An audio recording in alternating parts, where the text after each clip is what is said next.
Last time on Square Roots, Diddle is abducted, the penguins do some plundering, and Niccolo gets bonked on the head. Twice. Later, Gilbert's getting hard.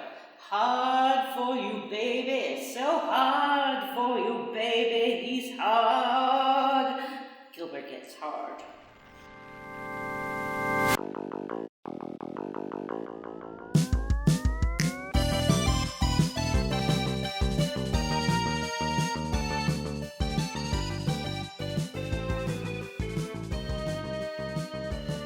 Hey everyone, and welcome to Square Roots, the classic RPG podcast. My name is Jim Banks. I'm joined by Matthew Van Zant. Hello, Jim. Hello, friends. John Jumi Brandon. Hello. That's me, John Jumi Brandon. And Vanessa. I'm Vanessa. And this is a podcast where we play and talk about your favorite classic RPGs like Legend of Mana. Mana. I was watching a speed run of this game because there was one at the last GDQ event where they featured all female speedrunners, and they kept calling it Mana. Is it Mana or Mana? I think that's a regional variant. Oh. So you can say, like, if you're English, you might say Mana. And if you're from Texas, you might say Mana. Mana. That's You pretty make much it sound it, like yeah. Goofy. Sacred of Mana. You got to make all those goofy noises as you do it, and then shoot some guns into the air. Yeah, that's like how we punctuate our sentences Yeah. in Texas. We shoot guns. Well, guys, we finished Legend of Mana. Did we? I didn't think we would do it. Honestly, did it. I was skeptical when I chose this game. I was excited to play it myself, but I admit that I was wrong to doubt. Or was I, Jim? I've finished it. I didn't see a picture confirming that, and I don't trust you anymore, so Wow. I finished it. I I'm saw gonna the need confusing ending. I'm going to need physical evidence, Jim, that you can Physical present evidence? in a court of law. I don't have to do that.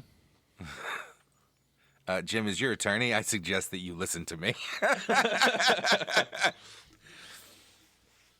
Hey guys, this is the last episode of season of Legend of Mana, and did you also know that it's episode 280? Woo! Wow. Is that special? Wow. I know it's a big number. boys' night. It is a I big know number. Even what number. guys We've done want. 280 of these. That's a lot. Yeah, that's not even counting the 50, 60, 70 bonus eps. Has there been Yeah. that many bonus eps too? There's Plus been a lot. 15 instant classics. Dang. Uh-huh. Definitely over 300 episodes worth of content. Are we- That's why I think it's time to reboot the show. No. I'm telling you. Are we podcasters Square yet? boots. No, thank you. Square hoots. Do you think we can put podcaster It'll be about on our owls. business cards yet? Yeah. Yeah, if you want to be embarrassed. Business cards. It's 2021. Haley earlier sent me a message that was like a pic of a text thread that was like, oh yeah, my dad has a podcast about that type of stuff, and sent it to a friend. She's like, I'm a good daughter, and I was like, don't do that. Oh, yeah. That's mature content. We curse and we talk about sex and other gross stuff. Don't send it to your friends. Sex isn't She was gross. like, ew. I mean, It can be. It is. It depends on how you're doing it. I mean, it's pretty much always gross from some perspective. Whose perspective? I mean, you might The think lady that it's watching beautiful, that. but your fucking cat, your cat thinks that you're a couple of gross animals squirting on each other. You know what, my cat... Don't just say it like that. I gotta say, although it's been a few years, every time I've hooked up and my cat was anywhere near me, all she does is take a nasty dump in her litter box. That's her reaction to it. Weird. Oh, that's funny. Oh, breaking news, guys. Yeah.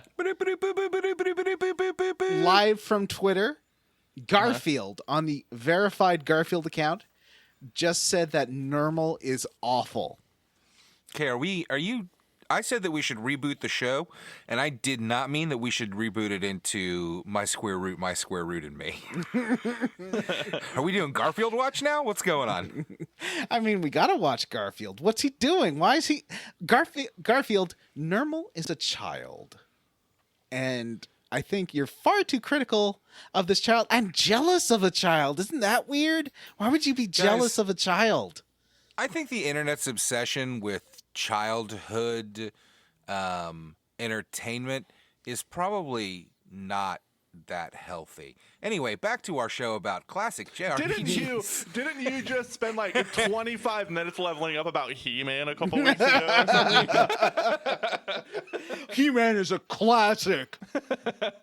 We're playing Legend of Mana, for God's That's sake. not for children. Hey, did you know? Very much This is a hardcore game. I didn't very much realize is not. Legend of Mana is a Kawazu game.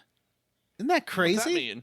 Well, he's that like notorious developer who makes like inscrutable and weird RPGs like the Saga Frontiers and Can I be honest with Final you, John? Fantasy II. I feel like inscrutable developer that makes the inscrutable RPGs. I think after like the second or the third one, maybe somebody just needs to say like, "Hey, these aren't inscrutable. You're just really bad at making video games." What? This game is excellent.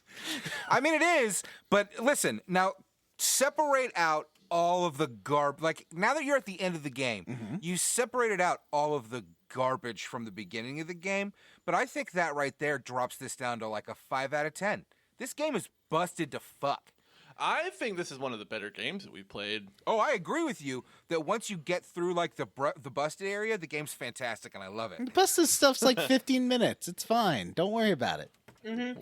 What Plus, busted it's stuff meant are you to talking be about? played in a you loop kidding me, with Jim? New Game Like Plus. the land placement stuff? Yes. Listen, here's the thing. Compare this game to Secret of Mana. Now, I understand it's got a lot more systems and a lot more interesting stuff, but why does this game even have this land system in the first place? What does that add to this game? It's so frustrating. It's such a good game in such a bad package. But we'll talk about that when we get to the Square League gets. Yeah. Let's level up first. Look at this fucking book I got at the dollar store. I can't see it. 1 second. What is it? It's a graphic novel called Brick or something like that? Sculptor. It's called Sculptor, The Sculptor, Madam, and it's by Scott McCloud. That's the hero of Star Fox? I read his Understanding Comics Yeah, book that's when the I was in Understanding college. Comics guy. Yeah. Look at this. I So read this that came book out in college, recently, too. Yeah. and this is by the same guy, and it's a fucking brick. It is like 400 fucking pages, 500 Well, pages. that means quality. As a hardback. I've heard that's a very good book. It's billed as like a YA thing. I mean, I looked it up while I was standing in the dollar. I took my son to the dollar store because he wanted to buy some army men, you know? Anyway, So, that's like, how You I leveled wanted up, guys. little green army men? I'm gonna help you guys out and just say, moving along. Let's talk about how we leveled up. And since I'm already talking about it, ladies and gentlemen, I bought a new book. It's called The Sculptor. It's about a man, seemingly by the cover, it's about a man who has Kisses a a love wall? affair with a wall. It's by Who Scott hasn't? McCloud, who Greek wrote myth. Understanding What's it called? Comics. You know, where this he is- makes the statue and he's like, "Oh, I love the statue. I wish she was real," and then she is. The end. Pygmalion. Is that what that's I will about? say- I'm sorry. David is giving his life for his art. Literally, thanks to a deal with death, the young sculptor gets his childhood wish to sculpt anything he can imagine with his bare hands. But now that he only has 200 days to live, deciding what to create is harder than he thought, and discovering the love of his life at the 11th hour isn't making it any easier.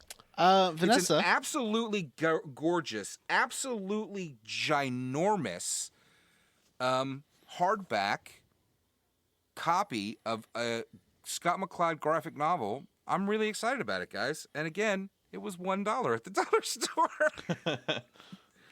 Vanessa, Yes, Johnny. wasn't My Fair Lady based off of Pygmalion? I don't remember any Yes. sex with statues in that.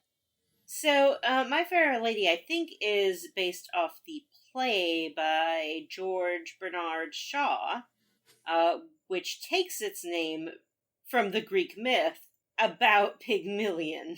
You know, it's sort of a metaphorical name because in the myth, Pygmalion creates his perfect woman out of stone. And in My Fair Lady, it's about, the attempt to create the perfect woman out of an existing woman.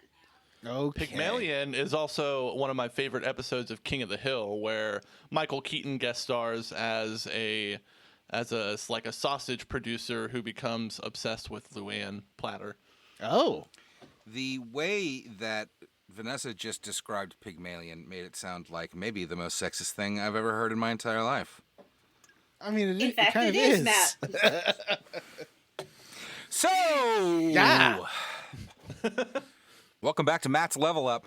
I also wanted to give the listeners a big update on Matt's new favorite game, Hades. That's right.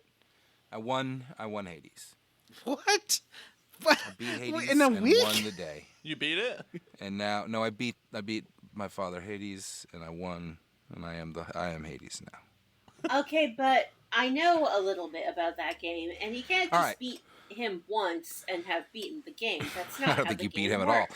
at all. I actually have not finished. I have not gotten to the end, but I do now that I have gotten my head. Now that I've wrapped my head around it a little bit, I'd like to talk about it a little bit more, if that's okay. So here's what I've come to realize about Hades. Hades is a visual novel or like Persona type relationship game, similar to how Persona is kind of built around that ever-changing dungeon, whatever it's called, depending on the game that you're playing. This game has Tartarus, which is an ever-changing dungeon, and you go venture out into it and collect treasures and fight monsters and try to get out of it because you're trapped. You are Zagreus, son of Hades, and you are stuck in Hades' administrative bureaucratic hell, and all you want to do is get out. And everybody's very droll and fun, and you get to walk around and create relationships with people. Has anybody played this game? No. I No? have it downloaded, but I have not played it. I You get to put, walk like, around. 15 hours into it or something. Really?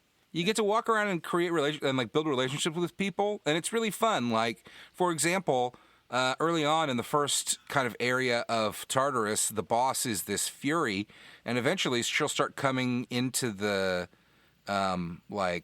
restaurant area near your home where you kind of respawn. And Meg, then you right? can kind of start to You can kind of start to build a relationship with her. Not like I'm not that far into it, so maybe. Well, your But it ex doesn't- is too, so I don't think that would be a good idea. That doesn't seem to be the case. I got the impression in the first, because I just did the fight with her a few days ago, and they sort of talk about how they were in a relationship or something. Maybe. I don't think so. But anyway, the game uses the roguelike formula on Tartarus to really do a stand-up, bang-up job of... It really utilizes that roguelike system super well, because even though you die and start over, like, you don't lose most of the things that you kept, and it's not like a new character, right? Like, you just start back at the beginning. So it just feels like a refresh, and the dungeons change up each time. And each time you die and you get sent back home, you get to work on your relationship stuff a little bit, which I wish was a little deeper. For sure, but at least gives you something to do there on top of all the buffs and RPG mechanics and all that type of stuff.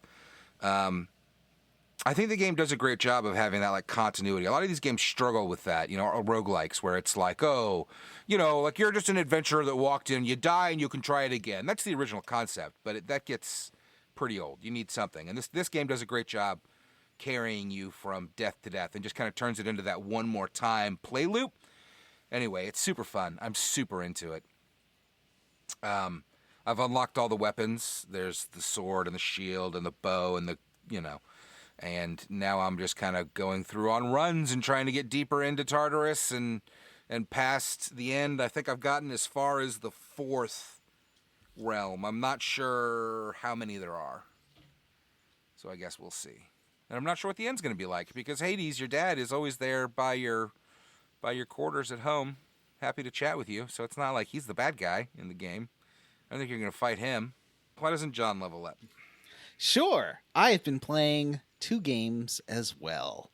One is the Great Ace Attorney. I just got to one of the new dynamics for the game, where Sherlock Sholmes is investigating, but he gets everything kind of wrong. Although he sort of is right, and what you have to do is nudge his investigation towards the correct answer, sort of like Watson would do, and it's really fun and it has lots of like anime posing as they like figure out what's really happening together. Oh, it's so good. I love some anime style posing as they're like thinking and getting things right and stuff. It's real fun. Also, Psychonauts 2, and I believe Jim has been playing this as well. I played a little bit of it. It is really funny. I keep laughing out loud, which I don't normally do when I'm playing a game. But it's super funny. And I think it plays a lot better than the first one did. Although that levitation ball mechanic, I don't like it. Yeah, it's not good. No. I would have cut that out of the game because it sucks. But I'm just not very good at platformers anyways. But it's almost more of a like LucasArts adventure game with a little bit of platforming as well. And lots of like hidden items and stuff. But it's really fun finding the hidden items. And have you got clairvoyance yet, Jim? No, I have not. Oh, it's so funny. You get to see the world through the eyes of other people and how they see other people and stuff. It's hilarious. Yeah, I've heard it's really neat. There's some really cool new mechanics. Like at one point you're stringing different thoughts together. And so you could like say, you could string the thought ham and disgusting together. And then the person will be like, ham sandwiches are really disgusting if you think about it. But you could also put like, disgusting and pleasure together. And then they'll think, oh, wow. Sometimes it's just so nice to find something really disgusting and share it with people. And they recorded like dozens of voice lines because there's tons of thoughts that you can link together.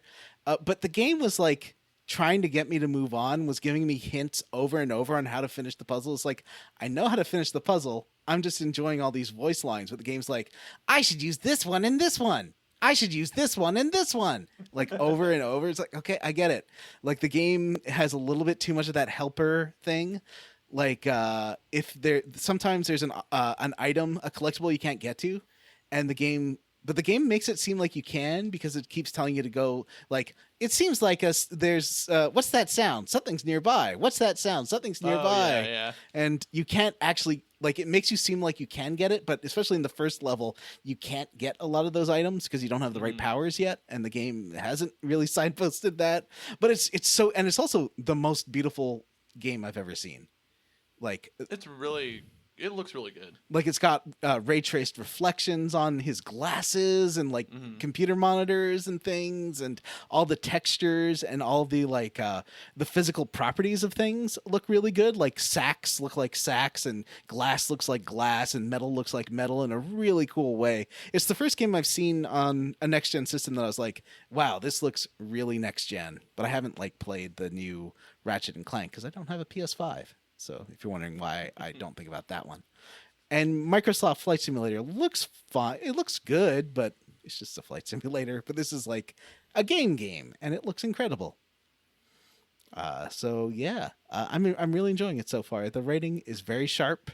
I didn't realize it was the guy who wrote Portal, who's doing a lot of the rating for this. I didn't know that. So it's definitely got that kind of humor to it. It's very sardonic and funny. Jim, what about you? How'd you level up? Hey, I started watching. There's a new Stephen King adaptation that just started airing on Epix. It's called Chapelwaite, and it's the original short story was a prequel to Salem's Lot that takes place in like colonial America and sometime in like the early 1800s, I think. And it's about a guy who inherits a spooky mansion from his cousin, and everybody hates his family because everybody thinks they're all weirdos.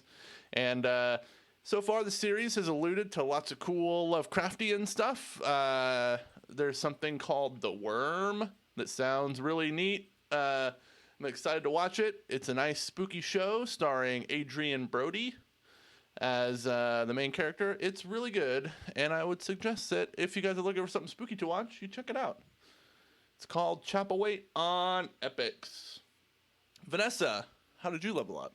I was sipping claws through penis straws. It was a What? bachelorette party, y'all. Woo! Why? I never understood all the penis imagery. What's not to understand about the penis? But a bachelor party, you understand. Just so that just so that we're on the same page. You get that, Yeah, though, right? I guess. Okay. Well, see, the thing is, when a young lady is married, she will see a human adult male penis for the first time on her wedding night. Oh. To prepare Wow. her for the shock, you get these small little totem representatives of it to kind of ease her into the surprise. I'm just kidding. There was none of that. It was a Zoom party, of course, because it's a pandemic. So we played some Jackbox. Excuse me, hang on. Why, of course? Because I just bought a plane ticket to go to Dallas. Ooh.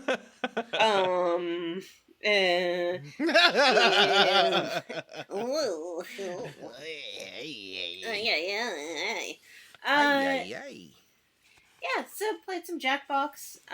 It was fun, and that's all I did. Oh, I also finished Cyberpunk 2077.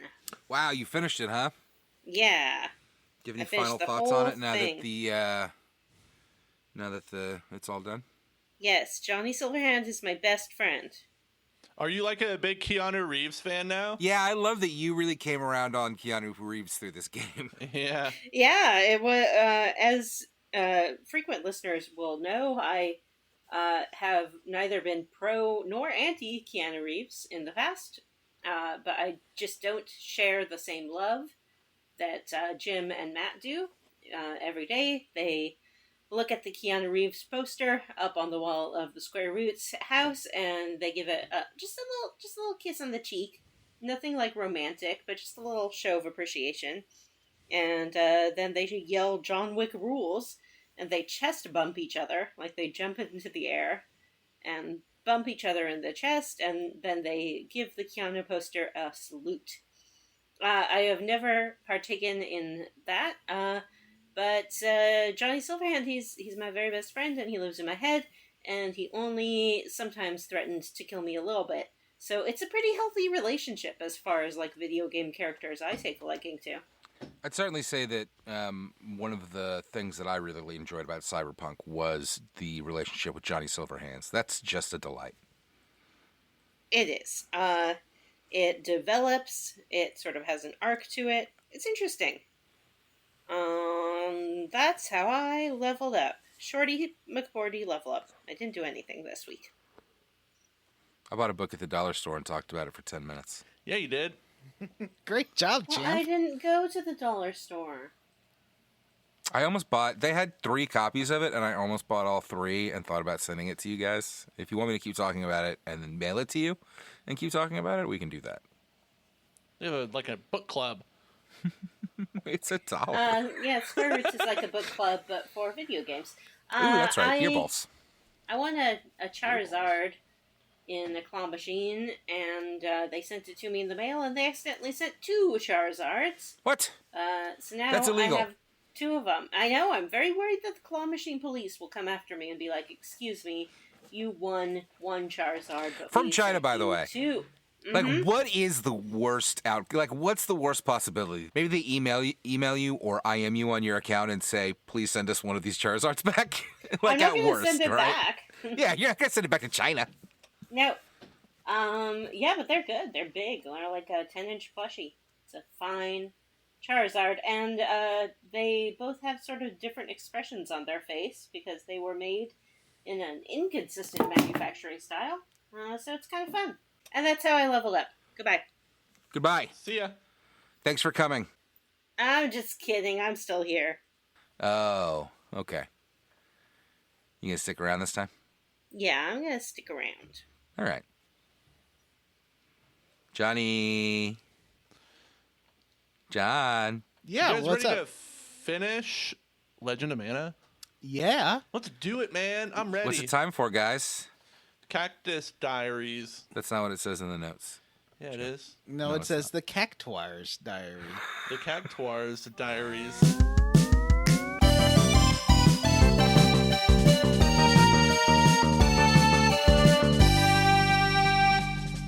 So who wants to Well- talk about Rachel? I don't remember this. I Well, I didn't do do. this one. Feels like a Vanessa thing. Yeah. I want to tell you about Rachel and all the good times you could have had. Yeah, tell me. So Rachel lives in Domina with her parents, Mark and Jennifer. She also lives with Tipo. She lives above the weapon shop.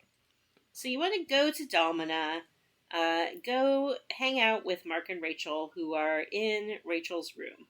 So you go, you talk to Rachel, and she's like, "Hey, my room is pretty girly, huh? Yeah, my dad chose everything in here."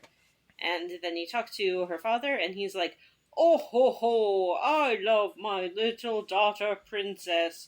Oh, Rachel, did you know that I love mountains, and I used to want to go in a rocket when I was a little boy, and me, blah, blah, blah."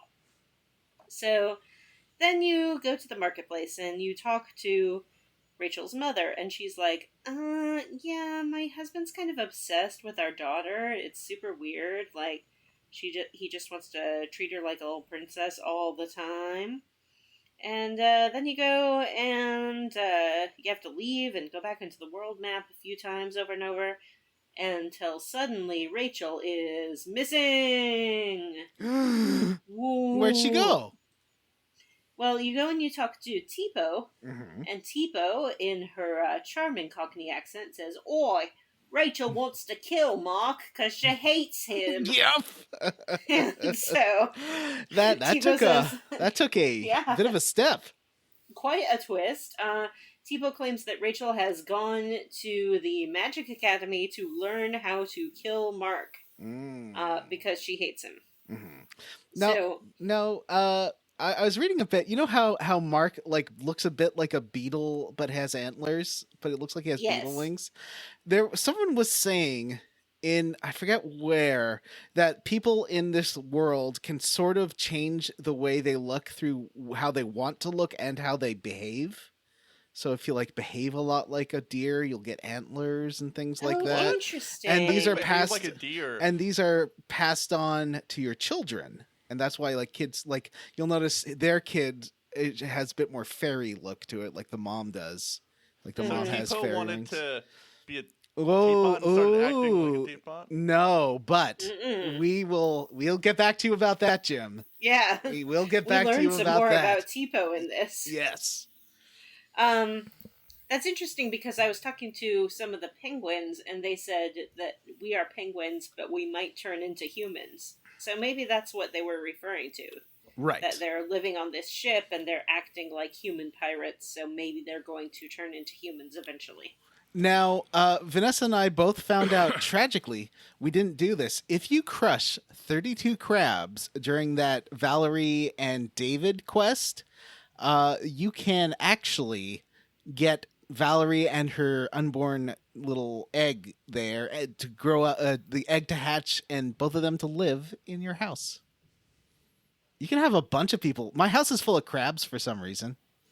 Oh, I don't know that's why. interesting. But you could also get yeah. Pingling and her Pingling child to live with you. That sounds amazing. It's a I real wish I tragedy. had done it. Yeah, it's a real tragedy that John did not mention this until today because I had already finished the game, saved my final save, and deleted that fucking thing off of my hard drive. Wow. So You're no like- pingling for me. I think didn't you also not like you did something so you couldn't even get that quest? I think didn't you? Did I? Which one? I did skip That's one or the two Valerie last time. and David one with the. Oh, you know what? I think it's because I didn't put the mana tree in the right spot or some shit. I don't know. Yeah. It's not next Anyway. to Domina, maybe. So back to Rachel and Mark and Jennifer.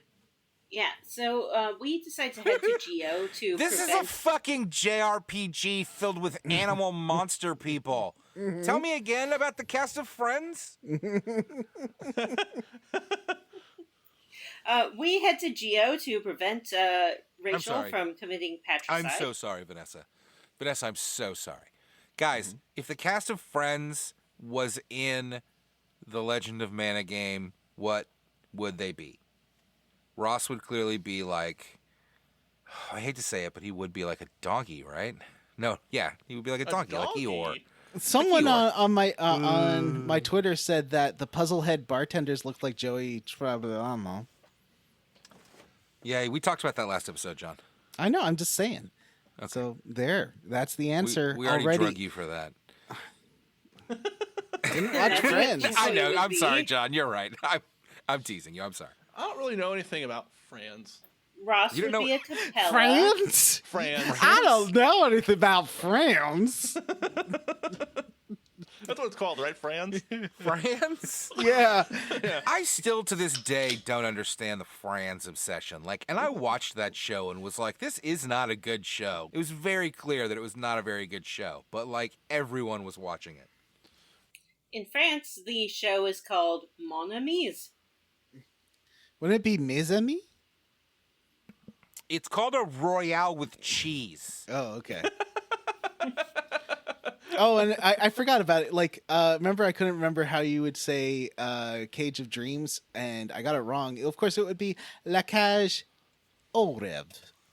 Oh, thank God we cleared Yeah. that up. I am glad you corrected that to forestall the emails that are Johnny's correction, or my apology. Johnny's Apology shame corner. corner. Yeah, my apology corner. La Cage aux Rêves. Anyway. So, Vanessa, now we do sort of run into Rachel mid-experiment. Does she I have would the say- haircut? Spell. Does Peril have the Rachel haircut?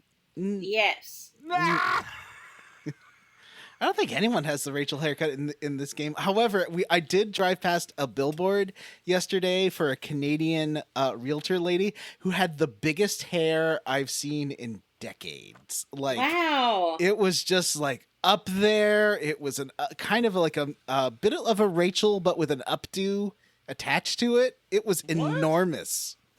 You gotta admire those throwback realtors. So, where were we? Oh yeah, so we go the into experiment. Geo. Yeah, we walk into the library and we see this big flash of light. And two students who go, ah! You can walk over and talk to them, but they won't talk to you. They're just dead silent. Then we head back to Domina and go check out what's happening at Rachel's.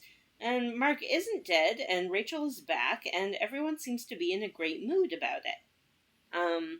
Except if you go and sort of talk to her mother, she's like, I don't know, something weird's going on. Mark keeps saying that Rachel isn't really Rachel, and she's not our daughter. So you go back to the house. Mark is trying to cheer up Rachel. He's like, hey, everything's gonna be great. We'll get a Tipo 2.0 and trade in our old Tipo. Which led me to believe that Tipo is some sort of automaton that they have purchased. What? Hmm? Yeah. they Tipo's start a Oh robot? about- Tipo is a robot. Yeah, because they talk about how in Geo there are a whole bunch of Tipo robots that Mhm. run Geo. Yeah, and you that can- cafe there is run by Tipos. Mm-hmm. And Was it called you can- Sweaty Carl or something? No, it's something Carl. I can't remember what it's called. It's something Carl, though. Yep. Also, this is the first quest. Well, this one and I feel like the next one really introduce you to the idea of the day cycle. I hadn't really noticed before. That's one of the Jumi ones. Yeah. Oh, my God. Come back on Undine Day. Yeah. Well, because Fuck. you Super can only find irritating. Rachel in the library on Salamander Day. Oh, Yeah. right. Yeah, so you have to of course you get there on Gin Day or whatever's the day after, so you have to sleep at the Lazy Carl cafe for. Yeah, what is that cafe called? I gotta find it. It's something Carl. Yeah, so, Tipo hears this, Oh, it's called the Sorry Carl. sorry, Carl. Sorry, Carl. Sorry. It's a great name for a cafe. It is. Sorry, Carl. Or actually, it's more like a great name for a dive bar with like peanut shells on the floor. Uh-huh. Yeah. The Sorry Carl. Mm-hmm. So then they are talking about whether or not Rachel is the real Rachel. Tipo gets dragged upstairs, and Tipo suddenly decides to confess that Rachel hates Mark and has turned Tipo into a bomb. Mm-hmm. And she And spits she- out all the pumpkins that she'd been hoarding previously, which are full of gunpowder.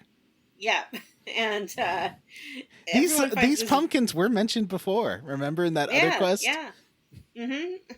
So, yep, apparently Rachel is the one who has been stuffing Tipo full of pumpkins. Tipo is very upset. Tipo's like, yeah, I have been turned into a weapon. I don't want to kill Mark. They examine Tipo. They find it that Tipo has been tampered with, but it appears that Rachel was attempting to make Tipo into a rocket and not into a bomb. Because her dad wants to go to space. Yeah. He wants to go touch a star. Mm-hmm. So then finally Mark is like, Rachel, are you really my daughter Rachel? Oh no! Well, don't And- forget you have to wait till Dryad you have to wait Day another to talk to day. Jennifer in the market, and then go to Gin Day to talk to Yep. the dad. It's a lot of back and forth. Mhm. Finally, and the dad starts saying that he's having dreams of a Blue Wiggly. Mhm. that says that it's Rachel. So then the Rachel who's there says, look, Rachel is what you call me, so that's who I am. Mhm. And he's like, what are you talking about? Are you my daughter or not? Finally, Rachel says, your daughter needs to be a Blue Wiggly right now Mhm. and do her own thing. Mhm. And someday she'll come back in a different form. But until then, I'm Rachel. Mhm. And eventually everyone decides that this Well, is okay. the daughter also telepathically connects with him, right? And is like, Right. Dad, until you know how to treat me on my own terms and get used to the fact that I'm not the little child in your imagination, I'm a full person with my own wants, you're going to have to deal with, like, Reploid, Rachel. Yeah. Because I'm going to go off and be a star and learn my own truth for a while. Mhm. And she means, when she says I'm going to go be a star, she means literally? Yeah, she's literally going to go be a star. Someday she's going to come back. In the meanwhile, this changeling daughter will live with them. Mm-hmm. And the mom's like, I don't know what's happening. Yeah, What she's is just like, happening? yeah, but I don't know what's happening, but everyone seems pretty happy, so okay. This is kind of one of those Legend of Mana quests where, like, just bananas shit is going on, Mhm. and then the resolution is, well, everyone needs to do what they want to do. Yeah, just do whatever you want. Yep. Yeah, so I guess this changeling is our daughter now, and Tipo is not gonna blow up, so everything's resolved. Mark says, we'll just keep this Tipo, it's a good Tipo, we won't get a Tipo 2.0. The end. Yay! That's Rachel. A T-Po's dead. straightforward little family drama story. T-Po's dead. Oh, and we do get a little bit more about T-Pose in the next one too. Because the Are next there Little T-Pose in Low cactus? Cactus? Oh no, sorry, not the next one. The That's Lucky in the Clover Jimmy ones, yeah, right? Yeah. Yeah. Little cactus. I accidentally kind of started this one a little bit because I started talking. I was like, "Oh, hey, Bud, do you want to come with me?" Because I like bringing out Bud so we can cast magic on the enemies. And he's like, "Yeah, I'll come, but the floor is so good right now. This is going to take a little." I didn't understand his affliction. He's like ill with like sorcerer fever, Yeah. sorcerer flu. That makes Yeah. sense. Yeah. Okay, sure. Yeah, He's it's like like- sorcerer flu. He's draining his own energy source, I think, being a sorcerer at that age. He's Well, overdoing Jim, it. when you let's say imbibe too much alcohol, what happens the next day? You get the that's how I brown felt bottle this morning. flu. So what happens when you use too much magic? Mm-hmm. You get the sorcerer flu. Yeah. Oh. So for this quest, I dragged Lisa with me, and one fun thing is if you talk to any of the magician kids around the entire world map, Lisa will say hello to them, introduce their name, and they get a little. Each one has their own name and individual conversation with Lisa. Every single NPC that is a magician. Yeah, it's fun. One of Yeah. them has a crush on her. Yep, I think that's Time has a crush on her. Mm-hmm. And he's like, "Oh, Lisa," and she's like, "Ooh." She's like, oh, gross. So I went and introduced Lisa to all of the students. It was a lot of fun.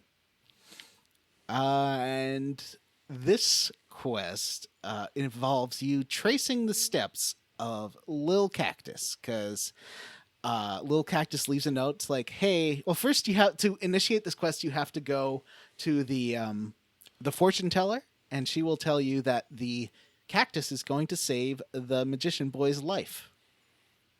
And that's when you head back, and the cactus is gone. But she suggests that we squeeze the juice out of the cactus Yeah. and make a potion. Well, I think that's This lady is. This whole thing was very entertaining. The way she spins. She's like.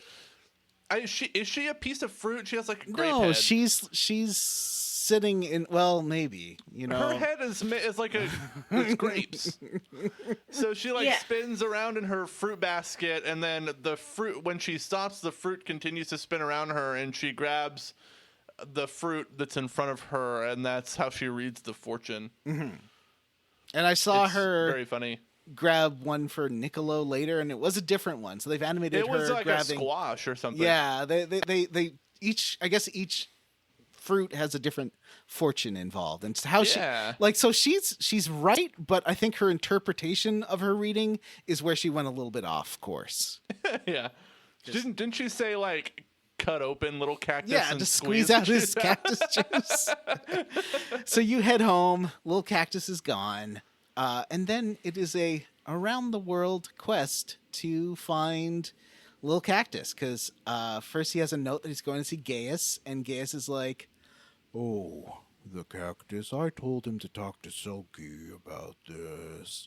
And then since Lisa was with me, she's like, "What I do? My leg falls asleep sometimes, and I hate it." He's like, "My legs have been asleep for 80 million years."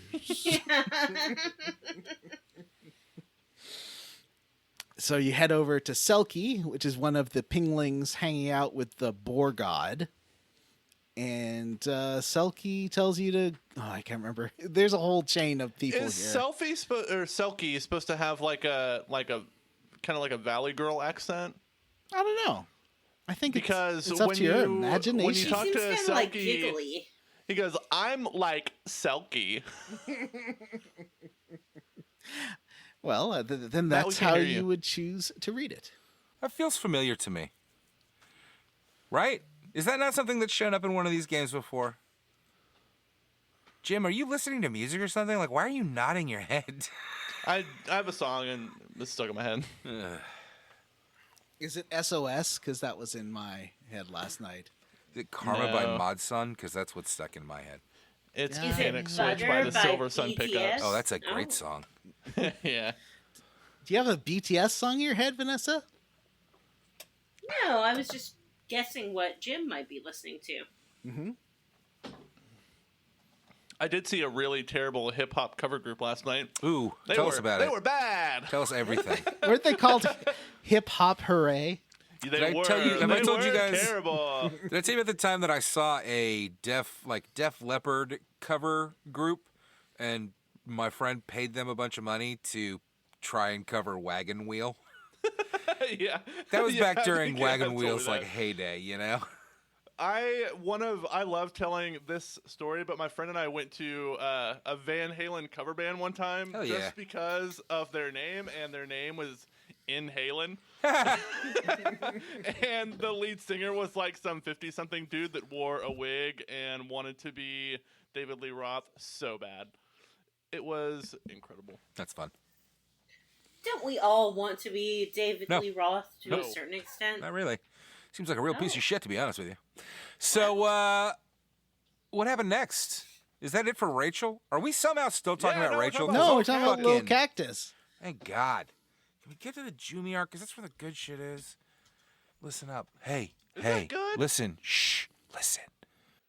Do you guys know that I record in a closet now? It's funny. One day you'll come out of that closet. So you head to the Magic University, you talk to a student over there, and they're like, oh, that's more of a pirate magic thing. Like, that's sort of a potion that a pirate would have. You talk to Brownie, because Lisa's like, oh, yeah, I think Brownie had something like this. And you can go say hi to Brownie. And Brownie's like, yeah, go over to talk to David, who you might remember as Valerie's beloved. Yes, her paramour. So you head to SS Buccaneer and talk to David, and David's like, oh, yeah, I think I know what that is, but a little cactus came, and I don't know how he was getting back. I think he was going to mail himself back to your house. Yeah, that was really funny. I love how he's like sticking out of the mailbox when you get back to your Yep. house. So you chat with Vanessa's favorite character in the game. Yeah, Pelican. And Pelican is like, mail. My job is the mail. I stuffed him in the box and now it's done. By far, this is your favorite male person, right? By far, no mail carrier compares to the Pelican. So we get back to your house, and Lil Cactus is stuck in the little mail slot. And oh yeah, I think the Pelican was mad because Lil Cactus did prick her. Oh, that's right. She her- sings a little song about how, like, he hurt my mouth, he hurt my mouthy wow. Yep. So Uh, yeah, I one thing I really like about this adventure is it really has nothing to do with you.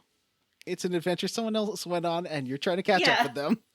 yeah, Bud gets sick, Little Cactus gets the cure, and you just, like, chase him around in a circle where you could have just waited at home for the mail to come and it would have been fine. Next quest, the Lucky Clover. This is the start of not the start, but the resolution of the Jumi. The start of the resolution. Yeah. Yes, finally we learn everything about the Jumi, and it's all perfectly clear, and there are no leftover questions. Yep. I don't think I'd really noticed before that whenever a Jumi is in the same room as another Jumi, they have that little Jumidar. I guess I did notice that before, because like their chest sparkles whenever they're close to they're like, another one. Yeah. Bing. It's like how you can sync up your singamajigs so that they all sing the same song together if they're in close proximity. Excuse me, my what? Your singamajigs. Don't talk about my singamajig on the air. What are you talking about, John? Your singamajigs, everyone's favorite toy. God. What is legitimately, what are you talking about? Singamajigs. What's a singamajig? Obviously everyone's favorite toy. Moving on. So you go to the on. bar. Are you guys talking about singamajigs? Yeah. That's everyone's favorite toy. Yeah. Obviously. Jim wasn't getting it. I don't know what it is. It's Never only have I ever heard of a singamajig. the number one It's toy. everyone's favorite toy. God. Sometimes Oh, it's a real thing. yeah. It's everyone's favorite toy, Jim. And they really do react to being in they're sort of like Furbies that sing. All right. It's time for the Jumi arc. Let's refresh everybody's memory and remind them that Jumis are humanoids that have a jewel inside of them, and that's their life essence, essentially. And I don't think that they are people at all. They are like rocks given, not even really flesh, but like... What are you rocks. talking about? What the fuck are they then? They're people with rocks. They're like stone protectors. And you're going to say stone protectors aren't people? I don't know What's what. a stone Yeah. I protector? mean, nobody else seems to consider them. Everyone's second favorite toy, Vanessa. They call them the stained glass instructor guy calls one of them dirt. Well, yeah, he calls them a mudstone. The people of the world of Legend of Mana are horribly racist against the Jumi, and it is quite disgusting. But the Jumi are kind of weird. Like, they are, like, this. We're going to learn here that these Jumi are, like, basically rock people. They turn to stone. They can come back from being stone. They have, like, a stone inside of them that flashes when another Jumi's around. There is a illegal underground trade in their stones. Yeah, it's called a Jumi core. And there is an illegal underground trade in those cores, which everybody's quite disgusted by. And Jumis they do seem to be like immortals, but they can die if they shed tears and cry. And Their the tears leader, are like little pieces of their life. Yeah. tears are like little pieces of their life. And the leader of the Jumi is called the Caius or something like Caesius. Clarius. Yeah. And the leader is the one that cries and gives Well, their life. it used to be that to all heal. Jumis were able to cry, and they were like prized around the world because they could heal all mortals, basically. Yeah. But then they But were then- kind of hunted to extinction and lost their powers. And Well, one of them said one day Jumis woke up and they couldn't cry anymore.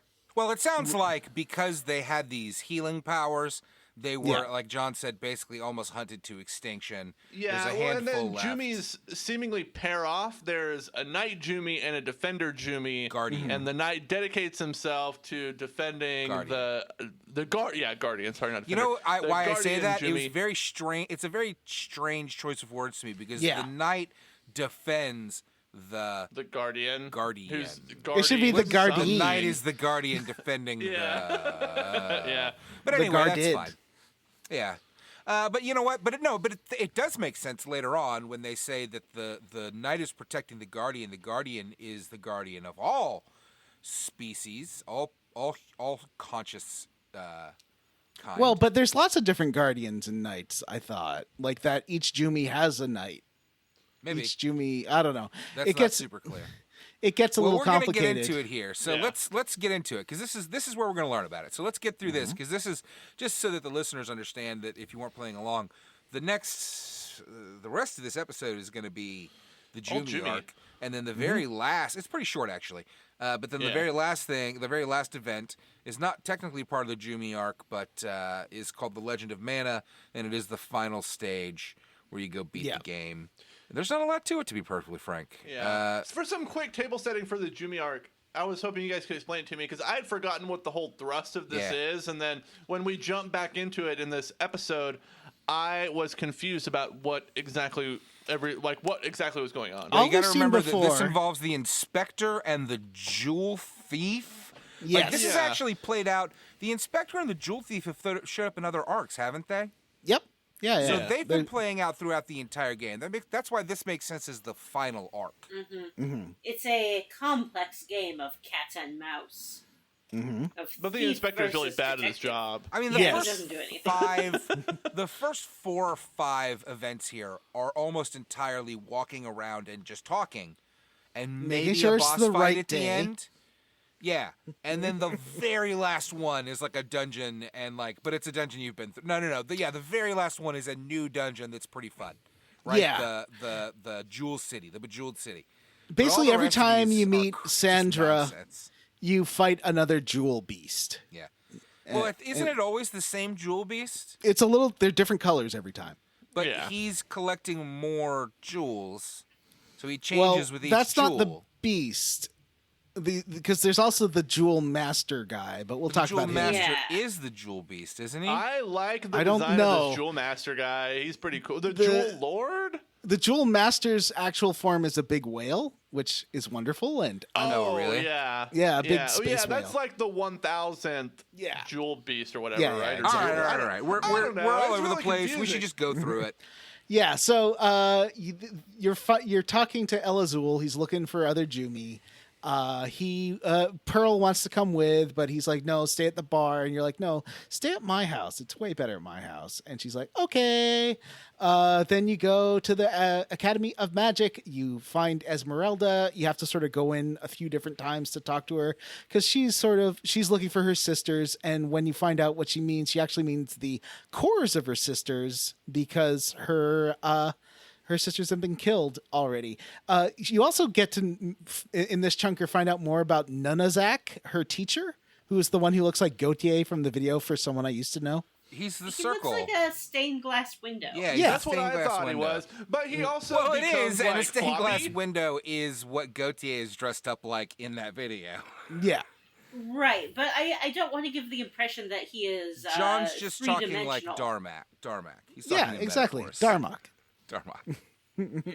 He's perfectly round and he is flat. Mm-hmm. And he got that way after some kind of magic fight, apparently. He used too much magic. There's a whole history to him, too. Oh, really? I missed that. He's fun. Yeah, He looks fun. Like, who cares? All this stuff is great.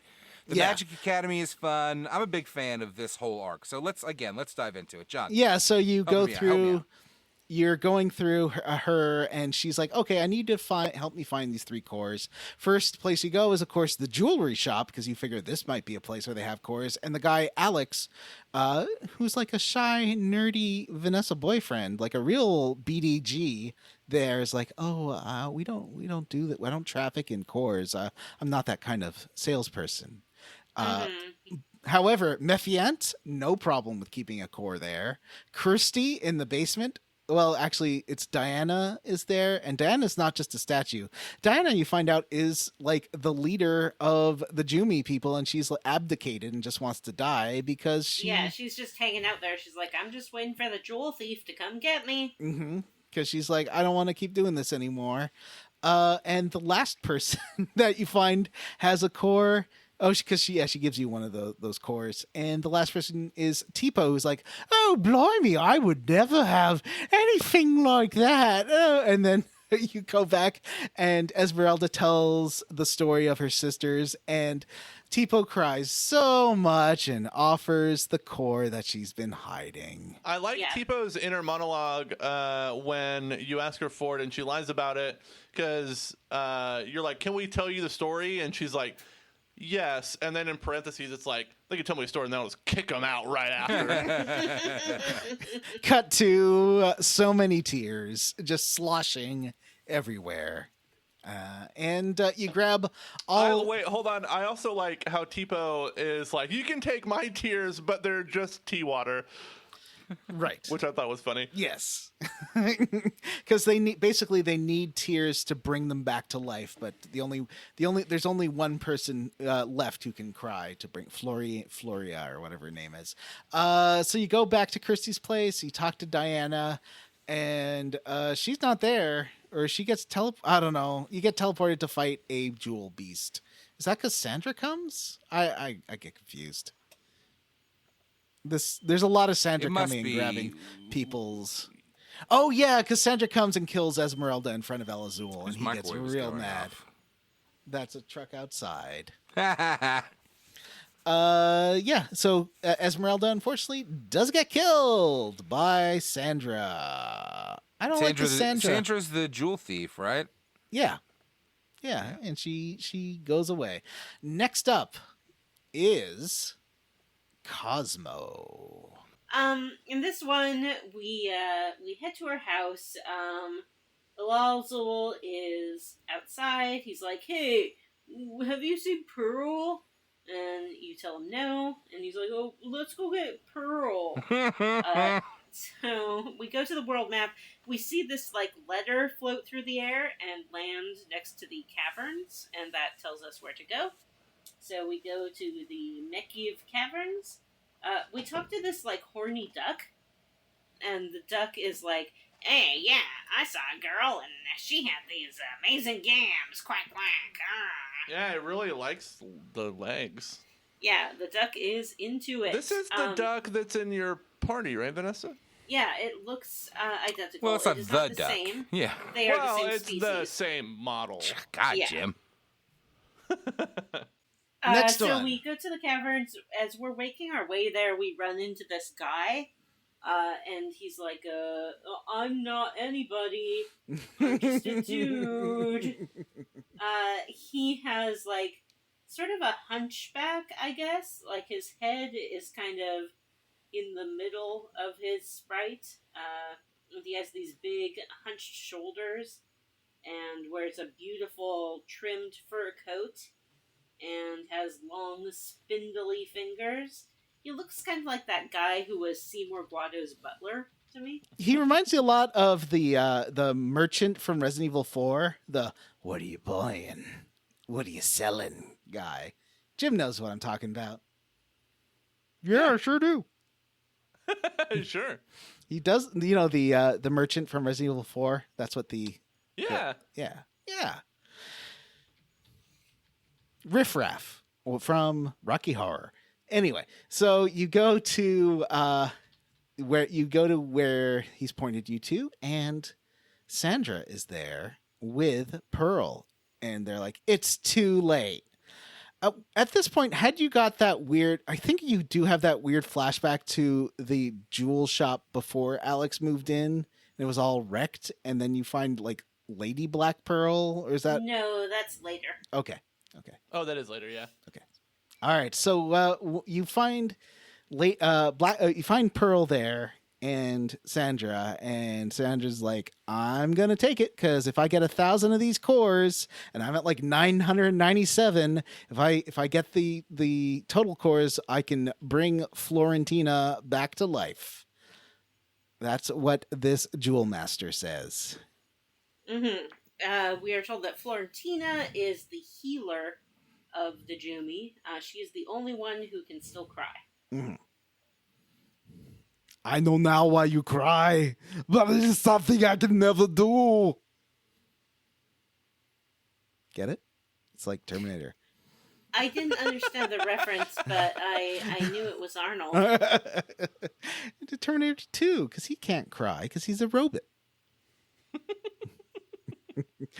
So you then Sandra is about to attack Pearl, and Pearl gets real pissed off, and suddenly she turns into someone else, not a guardian, but a knight named Lady Black Pearl.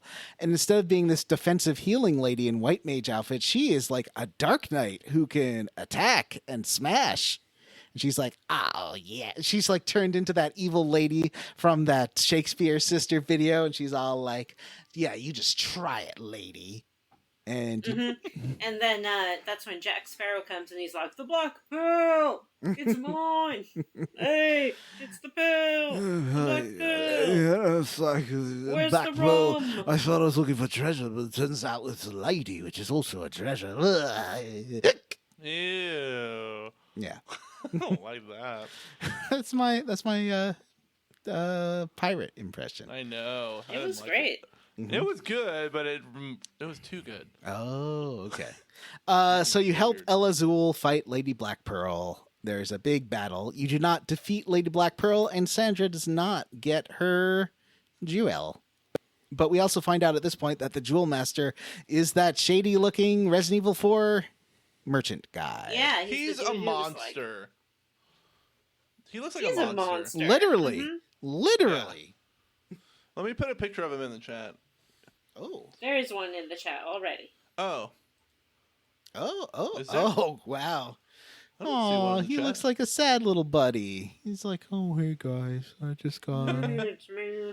I'm just trying to get 100,000 cores so I can take over the world. Right. Mhm. Is that what he wants? I don't know what he wants. He doesn't seem to have. I think he's tricking the Jumi lady into helping him because he doesn't. Yeah. But he also apparently I've done some lore reading. He was actually intending to help the Jumi because he feels sorry That's what for them. I thought he was. Yeah. That's what I thought he was doing. But he he was was- trying to help them. But I think he was using it to get powerful, but also will help them. That is sort of like, so that seems to happen a lot in this game, where like a bad person will get a good person on their side and to do bad things because they're trying to do something to help people. And he's not great, I would say. And that's the end of that one, which is Then come the 2 pearls. that's the one we just did. No, Surely 2 pearls not. is next. We said Cosmo. Oh, you're Yeah. right. I'm Next. mixing that up. Okay. Yeah. Like I said, these all run together. Yeah. Elazul so should now then- be in your bed. Whoa. Yep, Elazul's in your bed. Oh, because Sandra scuffed his. Yeah, Sandra scuffs his gem. Mhm. He gets sick. He's in bed. He stays in your bed for like several days, or at least scenes. So you have to like keep going downstairs and upstairs again. And he's like, "I'm sick." Then you get downstairs, upstairs. I'm still sick. Downstairs, upstairs. Where's Pearl? I'm sick. I like his his the way that it articulates his like groan is "Oga." That was funny. Eventually, you get him out of bed, and he does wander off to where Sandra has thrown another card, the Tower of Layers. Yeah, this is that big, tall, 11-story tower Mhm. where Pearl went before to try to get her memories back. Now, I remember this taking me a long time the first time I did it, but I guess now because I'm like running through all the encounters and killing everyone with one spam attack, it's really easy. So it took me like 5 minutes to get up. Yeah, I had that same experience, and I kind of enjoyed that. I like that part of RPGs where you go back to where you were before, and something that was really difficult, now it's just like, whap, whap, whap. Now, remember the Room of Fate where we're like, well, we don't exactly... because Pearl goes in there and is like, something happens in there, you don't exactly know what, but that's what brought the centaur last time. This time you That's right. you get a little bit more. Is this where you get the flashbacks and stuff? Yeah, I think so. Okay. We come to understand that Black Pearl was the original, Mm-hmm. and then Sandra tried to kill Black Pearl and take her core. Well, first Sandra tried to get Black Pearl to work with her. And Sandra's motivation would appear to be to prevent this Jumi who can cry from crying all her tears and giving her own life for the rest of the Jumi. And I believe this is because that she is the knight of that Jumi. Yes. There can be, in some interpretations of this, a lesbian moment of Sandra being into Florentina, which was completely removed from the anime, or from the manga version. Oh, I didn't know that. I don't know. I didn't read it that way, but I haven't read the original Japanese, so maybe it's more I mean, evident. Alazul specifically says that guardians are not lovers. Right. Yes, because someone was accusing him of being in love with Pearl. Right. Yeah. So you and is it at this point that Black Pearl asks you to be her guardian? Yes. It's right around now. No. But Pearl wakes up and she is she has amnesia. She doesn't remember anything, and that's sort of where you encounter her at the beginning of the game. Yeah. Black Pearl becomes Pearl after she is injured. Mm-hmm. But they are the same person. All right. And I think you fight another jewel beast here, probably. Well, we have to fight Black Pearl. Black Pearl is like, that's will right. you battle me? And you're like, yeah. And so then you fight her. And like and- I haven't been grinding that much, and it's like 2 hits or something. She was not difficult to defeat. No. And then Pearl become Pearl again. Mm-hmm. Mm-hmm. Next one, Alexandrite. This is a complicated one. This is a complicated one. This is where we take Pearl to Geo, and we go and try to find Diana, who was this Jumi who was waiting in the basement of Christie's to die. And she has turned into stone, but you have to find the 3 keys to her heart to unlock them. Right. And they're just around town. Yeah. Yeah, they just magically appear somehow. Mm-hmm. And Yeah, you just find him. Yep, you find him, then you go back. She is in the underground battle arena, Mhm. and then you fight a jewel beast, I believe. Yay! Is there a jewel The beast end. at the end of this fight? At the Oh, end of there- this, There's a 700 jewel Yeah, beast. I just assume there's a jewel beast. there is. There's a jewel beast at the end of every one of these. Yep. And then in the last one, there's like 7 jewel beasts. Yeah. So this is the one that I was getting confused about, Vanessa. So this is the one where you get the time warping and stuff. Well, this is the one where you're in, like, a dream. The fluorite one, right? Yeah. Yeah, so You're in a dream realm, and the witch is there and is like, "You woke me up. You're loud." You go to the jewelry shop, and it's all. But you're in the past, the shop, and no one remembers anyone there. You go to Pandora's box, so basically, Florina is there, and she is like kept in this box to keep safe from Sandra. Fluoride. I Yeah, believe, fluoride is there. Yeah. And you're keeping she's in this jeweled box to keep safe from Sandra. And then you get to go to another dream world this is like a dream within the past dream, and you're in that desert, but it's all black and white, and Nicolo can guide you around here a little bit, although that didn't super help because you pay him lots of money and he doesn't really help you. And this.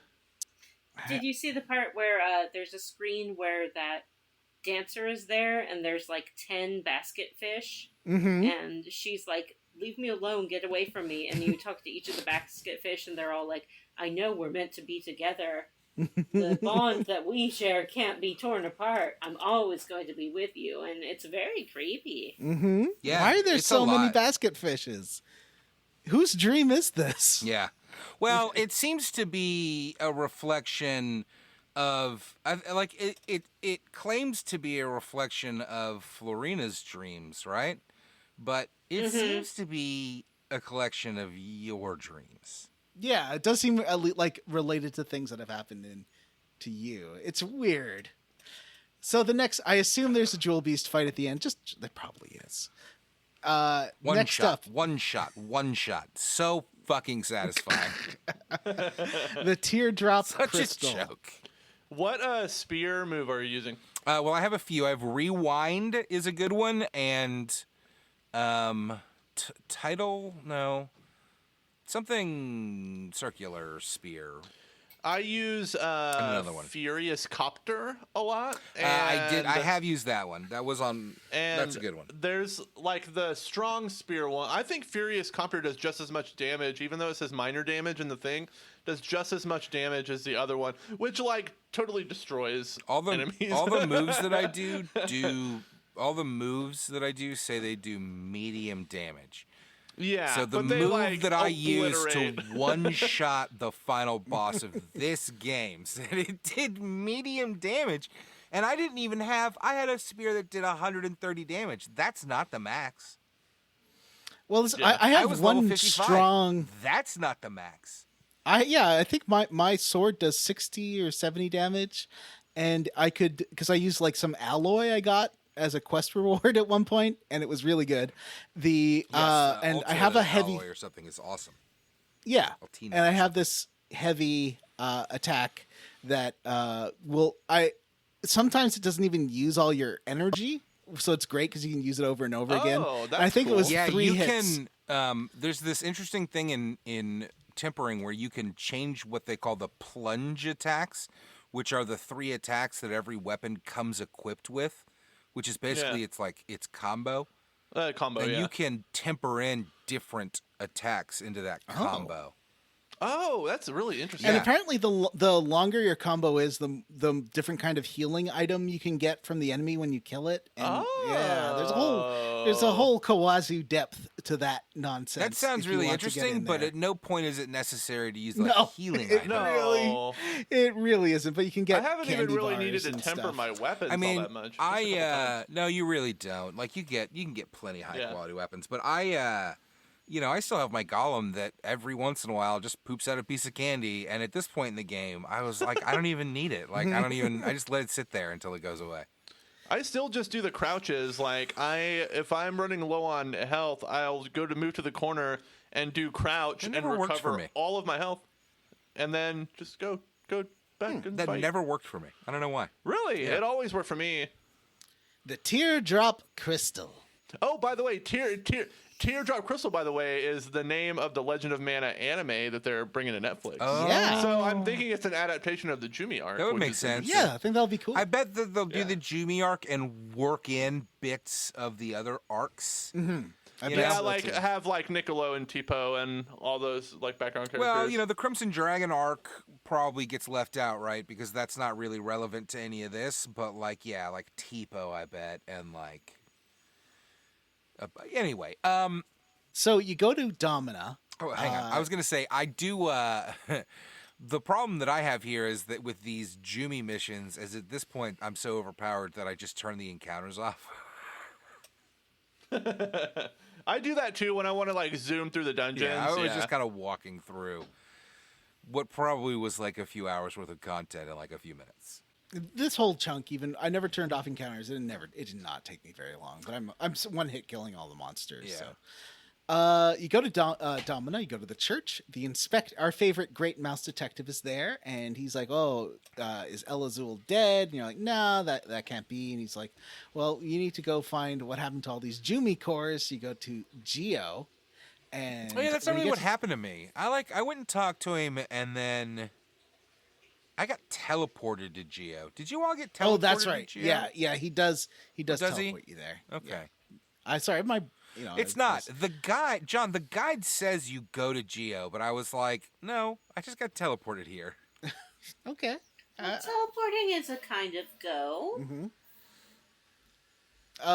That's an incredibly astute observation, Vanessa. Teleporting is a kind of go. What It's are other true. kinds of Yeah. go? Drive's a kind of go.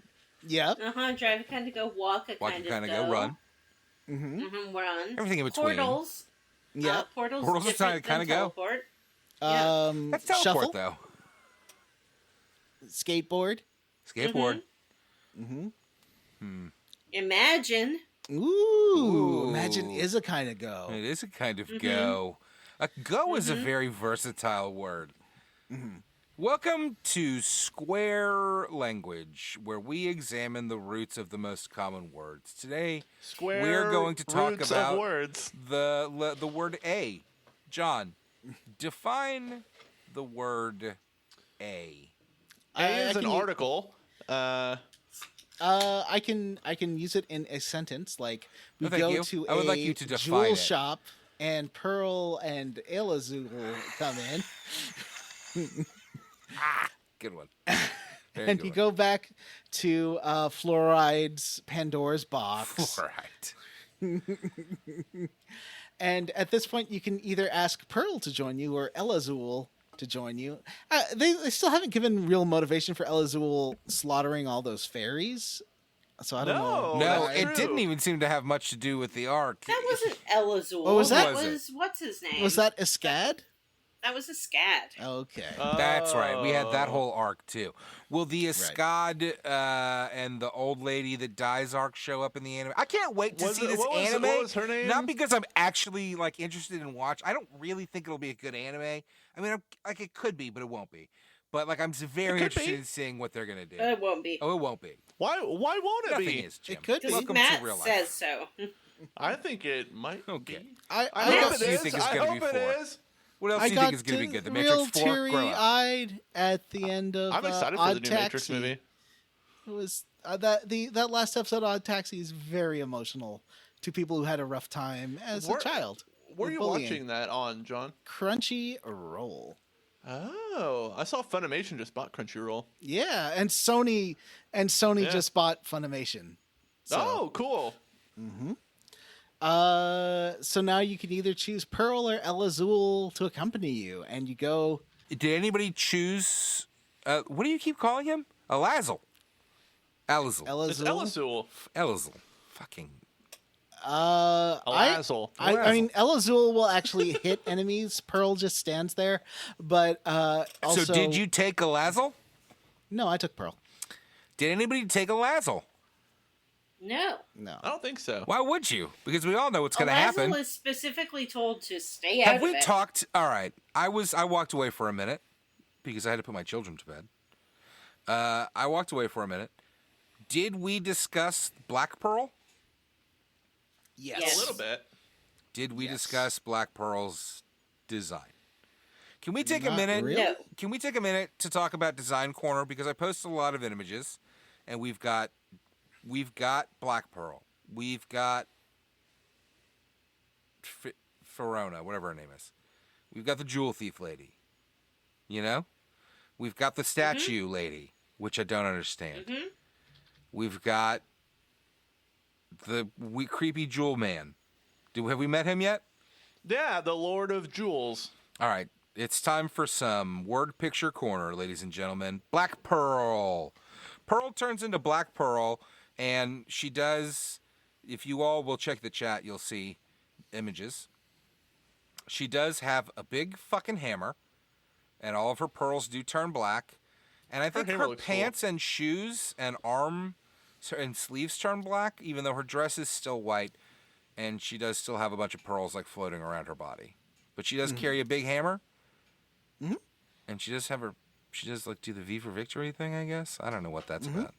What do you guys think? Doing this What do you think about Black with Pearl? both hands. 'Cause I think she's fucking I awesome. like her. Yeah, she looks cool. great. I like that she's got this crazy alternate ego, that she's sort of got her violent and her pacifist side to her. Anyway, back to the game. Where were we? So we go Did we to, discuss the Lord of Jewels?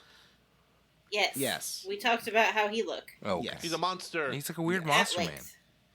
You get a staff, a Jumi staff, as your last artifact, or AF, and you throw it down, and it creates the Bejeweled, City. It's I awesome. Real- was surprised to get another artifact. Yeah, at this me point too. in There's the game. lots of I thought land after left. we did the Tree of Mana, there wouldn't be another one. I thought we'd fill up all the land. Yeah, I thought we would too, but we really don't. So this It makes it extra becomes- annoying that things have to be in a certain fucking place when there's all this space that I could move things around in to find the best solution. That's why you have to play it over and over again. Hi. I'm not doing that. Welcome to the real world, where I'm not going to play a 60-hour game over and over Oh, fine. again. It's So not now- a 60-hour game. You just spent 60 hours Yeah, playing it, my friend. I finished it in like 26 hours. Yeah, This me is too. the first time I wasn't the longest gameplay time. Yeah, my anyway. gameplay is about 30 hours. I'm going to Yeah. look up We need before. a I'm going to look list. up how long to beat Legend of Mana. It's like 26 hours or something like that, I think is what it says. That's what I took. So you throw down. Matt's list of things that are welcome in the real world are: the Legend of Mana anime will not be good. He will Wow, not play main the plus game more than extras. once. Main And the Matrix 4 is not going to be good. main plus extras is only 37 hours, so I was way off. Spent too much time in those systems. You know what it was? Yep. It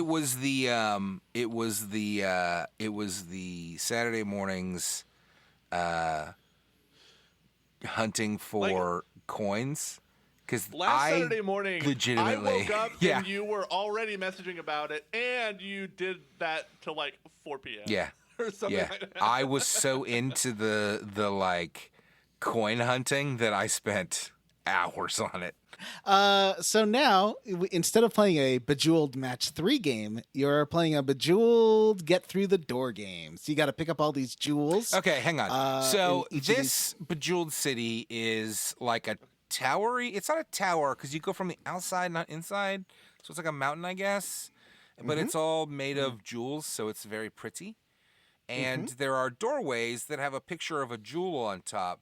And if you go inside, you have to fight some monsters, even if you have encounters off. And when you kill them, you'll get a sweet jewel. Well, you have to still go up and press the button, which I always forget every time. So I have to like do that monster encounter 5 times That's hilarious. and get the sweet jewel so dumb. because I'm a big dum Yeah, dum. so stupid. We go grab all these jewels, which get the feeling are someone's cores. So really, like, It's you're taking crazy. someone's heart. Hang on, this whole thing's crazy. So it's like a mountain, and you have to go up it. And on the first level, there's 4 gems that you have to collect, and then there's a door with 2 gems, and you have to insert the correct 2 gems to get through the door. Easy peasy. You do have to fight a jewel beast at every single one of these doors. I'm only going to say that one time. The thing is, when you go up to the next floor, you're going to sit there. There's 2 more doors with 2 more gems. So you're going to pick those up. And then you're going to go to the door with 3 slots. And you're going to sit there and try all your gems for a stupid long amount of time, if you're me. Yeah. Because Nope. you don't realize that you have to go back downstairs and re-pick up gems you used on the first door. Hello, this is a stupid mechanic. And you also have Why to do games do. make themselves hard? This has been my big thing that's been rattling around in my brain recently. Why do these games always make you take that extra step that Kawazu. makes you go, I hate I you. blame Kawazu. It's not just him. I know, but I like to blame Kawazu because it's fun. Anyway, you continue going up. The third door has 4 gem slots. And so the mechanic of these doors is you have a bunch of gems to choose from, and then if you try the door, it'll make a little chime, and the chime will tell you how many of the jewels are in the right spot. Well, it'll and chime so you how have many to sort of- times. No, it's not spot. It'll chime for each correct gems you have. So if you have 3 slots, but only 1 gem is right, it'll chime 1 time. If 2 gems are right, it'll chime 2 times. And Oh, it's not slot specific? I thought you had to get the No. right. Oh, okay. It's like Mastermind. You're like Mastermind. Thank you. No problem. So you get through that last and final door, and you get to the room of Clarius, which is like, I guess, the mayor's house. kind 'Cause of. Clarius Except for is she's the in mayor hiding of because Jumi. she's terrified that the jewel thief is going to murder her. And newsflash, you fucking let her right there. Kind of. I don't know. No, that's not true. Because the jewel thief, as we learn now when she shows up, is Alex, the woman that runs the. The man that ran the jewel store. Or Did you well, think it was a absolutely man? was a woman. The Oh, woman that I thought it runs- was Sandra is her name, not Alex. Yeah. Sandra. No, I runs thought it was a the woman. jewel- That's why I was confused when John said that she was a BDG type, but I was going to let go. Not for necessarily for podcasts, but if you scroll up, I have a pic of all of the Jumi characters, and the middle right one is the human version of the jewel thief. And I think that still appears to be the same woman, just with glasses and a ponytail instead of a flower in her hair. So saying that it's a man seems... soul patch. What? And a soul patch. Soul patch? Yeah. There's no soul patch. I think that, you know what? You know what, John? I think that's like a dot of like the bottom lip. But I see, now I see what yeah, you're saying. right. Yeah, Now I yeah, see what yeah. you're saying. Yeah, you're right. Anyway, I retract my soul patch statement. so the point is, Sandra is the woman that was running the jewel shop. That what's her name again? Fiora, Fluoride. And one fun little detail fluoride is is in. every time before that Sandra attacks, there is a jewel vendor around. And so Sandra... Alex was always there, yeah. She Yeah. was like hanging out in the shops and things like that. We sort of glossed over the fact that we tried to take the inspector to the jewel shop and he's like, it's abandoned, and it's been abandoned for years. So there's all Ooh. kinds of shenanigans going on here. That's true. I got very confused about that though, because Yeah. it was not abandoned earlier. Like, Yeah, I know. And he does try to come with you on this investigation, but he can't go. He gets locked out of I think the tower. well, or that's not a something, so bad thing, because fuck this guy. Aw. I love him. I He's mean- wonderful. Okay. I thought, Matt, you really liked that character. I mean, I don't know. Whatever. Run the jewels. We run the jewels. Run the jewel. The jewel. So the Yeah. jewel thief is keeping Fluoride, the jewel RPJ. queen, in a box in her house, right? I mean, that's the point here. To protect her. To protect her, but she thinks she's hiding from the jewel thief. She doesn't know Sandra's the jewel thief, does she? I guess she No. does. Well, I don't know. Maybe. I think she doesn't know. But she says she's in Oh. hiding from the jewel thief. Oh. Well, then maybe you're right.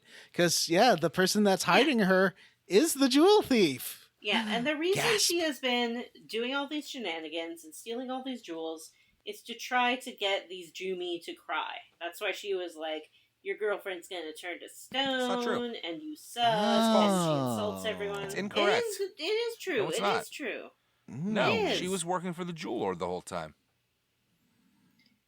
Well, that's a secondary No, no, it's I not. think. She keeps saying that they can't cry anymore, and she like hates them because she knows that Pearl could cry, Yeah. but Pearl She won't wants them cry. to cry so I that think that- Fluorite doesn't have to cry all her because tears and die. she is a Jumi too, so she is protecting Fluoride, Yeah. but Mhm. she is not her whole deal is she is protecting Fluoride. She's mocking them because not mocking them, but she's like harassing them because they won't cry to save themselves, and they're only waiting for Fluoride to come and cry and die to save them, right? And that's why she's protecting. See, I think she's mocking them to try to make them cry. Well, I kind of agree with Vanessa here. I think that she hopes she can make one cry because that would help. But, she's trying two things at once. She sort of has two tacks, if you will. But I don't think Matt's wrong either. but she is working for the Jewel Lord, and she is collecting jewels for him. But if she can make a Because she Jumi cry wants at the to same time. But she wants, I think that you are doing a lot of work for this person who very clearly comes out as a bad guy who is working for a monster who is eating Jumi cores, because once he gets to 1,000, he thinks that he'll be some sort of god. Yeah. And she thinks that he will use his god powers to like fix all of her problems. And that's why she isn't that what he mocks says them he's about gonna how do, they though? won't cry. It is. Because He she's says like, he's fuck gonna you. do that. That's why I work for the Jewel Lord. Because you won't solve this problem, but I will. I was under the impression that the Jewel Lord was a good guy from the jump. I think the Jewel Lord You thought the is- monster that ate people's souls was the good guy. Matt, Yeah, because he was gonna heal everybody, right? He was going to heal the Jumi. That is And what they're all going to be together thinks. in his belly. And he does not Yeah, say he's that. gonna eat. They're all gonna live in his tummy. Well, yes, they're all going to live in his tummy as his food. You know, kind of like the I hamburger think- that I ate tonight lived on in my tummy as a poop that I took a few minutes ago. I think that this game really tries to make sure that no one is just bad or just good, and I think that the Jewel Master would try to keep his promise of returning her friends to life, but who knows? It's hard to say. In this game, in the philosophy of this game, hold on. In the philosophy of this game, the worst thing anyone can do is try to keep someone from doing what they want to do. It's true. That Atlas is Shrugged, worst the thing you can do. JRPG. Yep. So let's talk about. He gets Jewel 999 because I forget whose jewel he gets there, but he slurps up a good jewel and then summons a weird looking monster that Matt's put in the chat here. Hold on, I closed the window accidentally. But it's like a little the thing that's fishy wrapped around a big fish. jewel? Yeah, that's wrapped around a jewel. Mm-hmm. It's a jewelfish sitting on a jewel. I guess it's kind of like the whale, but not fully grown yet. It's like Kind of. The whale looks super dope. yeah, the whale The looks whale looks awesome. like a- and it like fires lasers at you. It's yeah. Yeah. So- So we beat this fish. It's pretty easy. And then Sandra's like, "Oh my god, you didn't have enough jewels. Take mine." And she rips her own heart out and feeds it to And him. he goes slurp, slurp, slurp, and she dies. And then he turns into what you guys keep calling the whale. This is just Sin. Yeah, Like, I from thought Final it looked like Fantasy Sin, X. too. it is sin, but a jeweling like if someone has a bedazzler and started bedazzling Sin with like all sorts of designer jewels. I would like to point out that, first of all, Vanessa, of all people, you cannot say that this is not a whale, it's just Sin.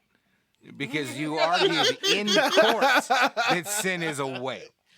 And I need to point out that the 999th jewel that the Jewel Lord eats, because it's a good guy apparently, is lapis lazuli, Oh, that's right. a.k.a. Oh, Alazzle, yeah. our He friend eats his the knight. studs. He eats our buddy. Oh. He eats our fucking buddy. Like, not And John's sitting here going to bat for him like, Wow, the jewel. He's bringing them back. He's He was eating gonna bring them back, people. but we they are stopped this soylent from happening. green. He is And we're about to like- eat his 1,000th jewel and turn into a monster and try and kill us. Not try Well, and then bring you all the then you Juni back to kill life. this I whale. guess motivations. Keep doing the work for him, John. Motivations aside, I do enjoy the Lord of Jewels eating jewel animation, where his mouth opens really wide and he drops a jewel in his big old face. You know, where the monster eats the soul of the nice people we've been saving That's the not whole their time. soul. Anyway, it's like their magic it's not their energy soul. stone. It's just kind of their magic core that wherein all of their being resides. Anyway, it's a real both sides situation. We're trying to see this from the Lord of Jewels perspective.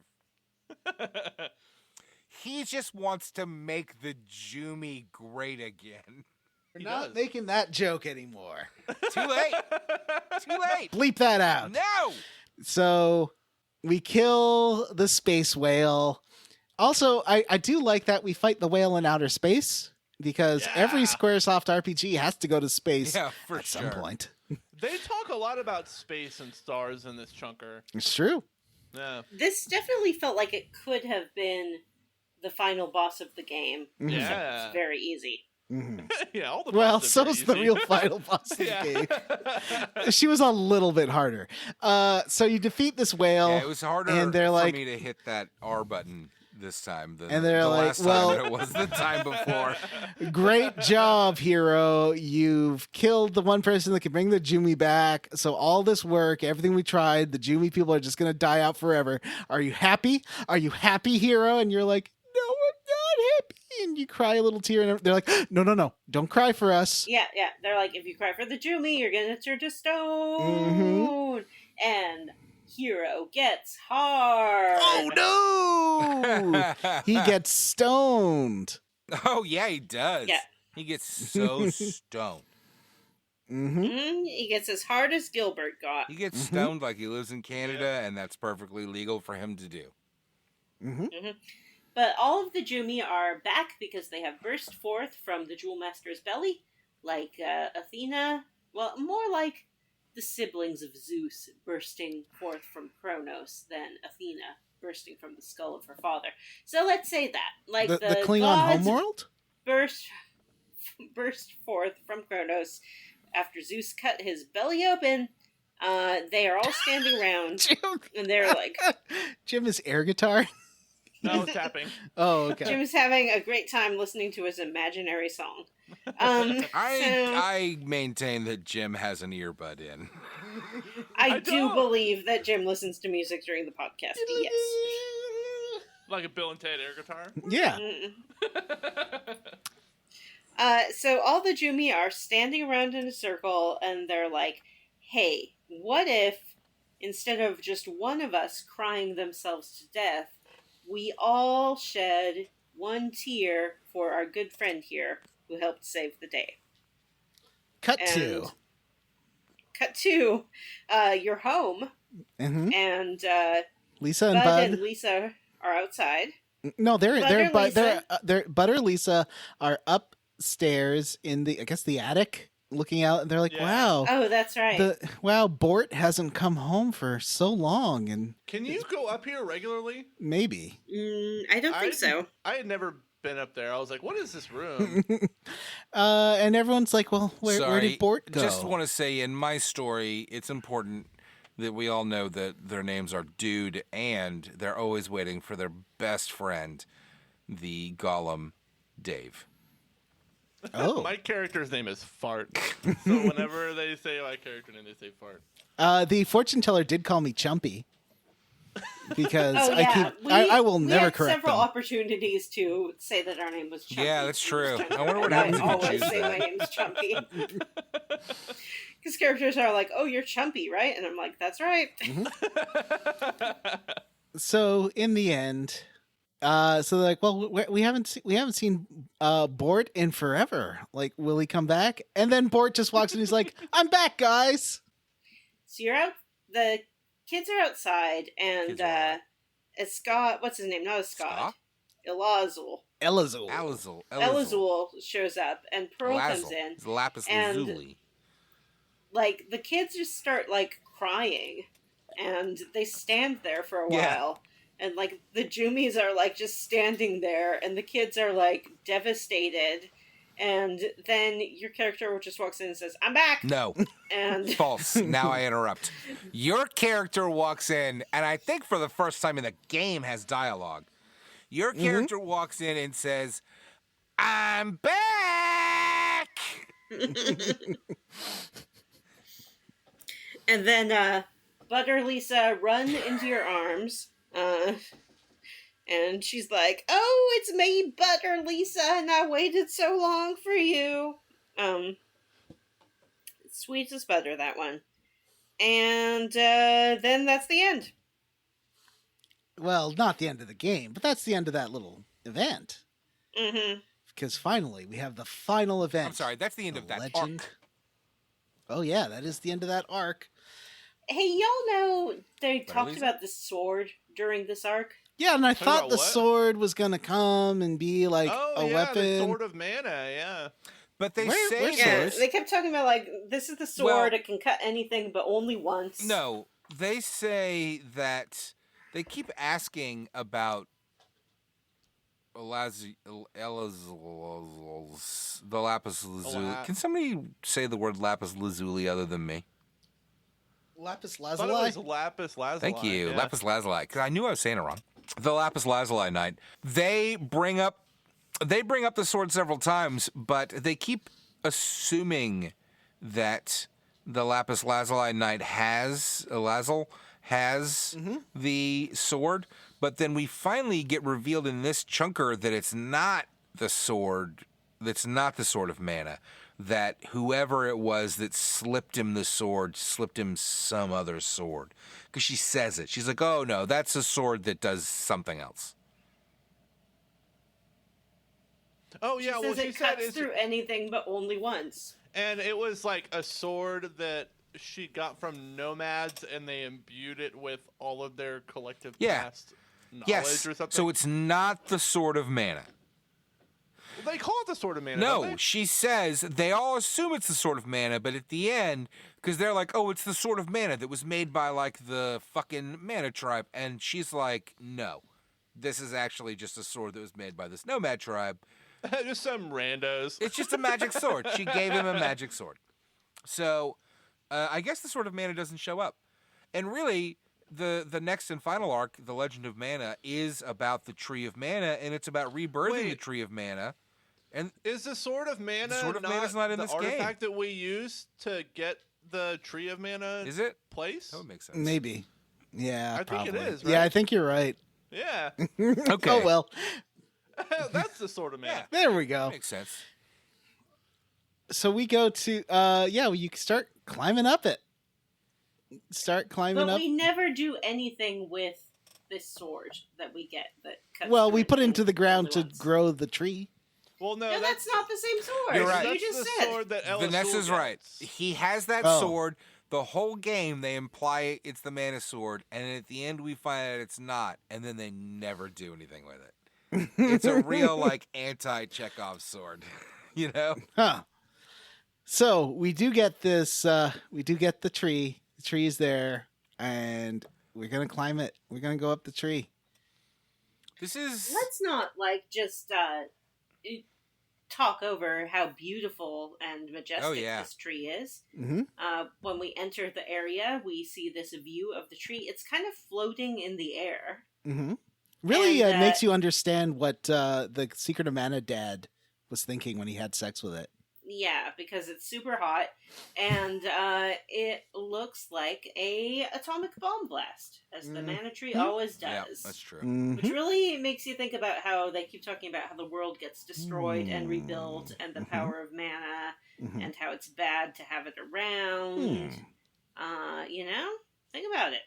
Metaphor. We have brought that particular metaphor up in every single season of this show. It's probably one of the most commonly used tropes around. When you get to the top of the tree of mana, there's one sort of, I wouldn't even call it a puzzle. It's basically, there's a little like ruins at the top, and it's a 3x3 grid, and all you gotta do is fight the 4 groups of monsters that are there, and they're just normal monsters. They aren't mini bosses or anything. So you kill those, and they were the things blocking the tree of mana from really mana-ing itself. And then the mana goddess comes, and she's kind of a jerk. Like, she just wants to be, like, not friends. What? Now, I got some things to say about this, including yes, please. what the tree has to say. So before we start this, we run into that dream spinner feller, Pokiel. Oh, Pokiel? Yeah. Yeah. And Pokiel says something about how Pokiel says that the mana tree is light, but light can't perceive itself. It can only see the shadows that it casts. So the mana tree contemplates itself by looking into the darkness. And don't hate the darkness, because that is part of life as well. So then you get up to where the mana goddess is. Are there shadows in darkness? No. The light creates the shadows. Okay. Which is why the shadows are part of the light. So why would it stare into the darkness to contemplate itself when there's no shadows in the darkness? Well, because it is light and darkness is the absence of light. So it can only see, it can't perceive itself, so it can only see the absence of itself, right? It can only see where it's not. Yeah. So basically, it's blind and it can only see itself. It can only see what's not itself.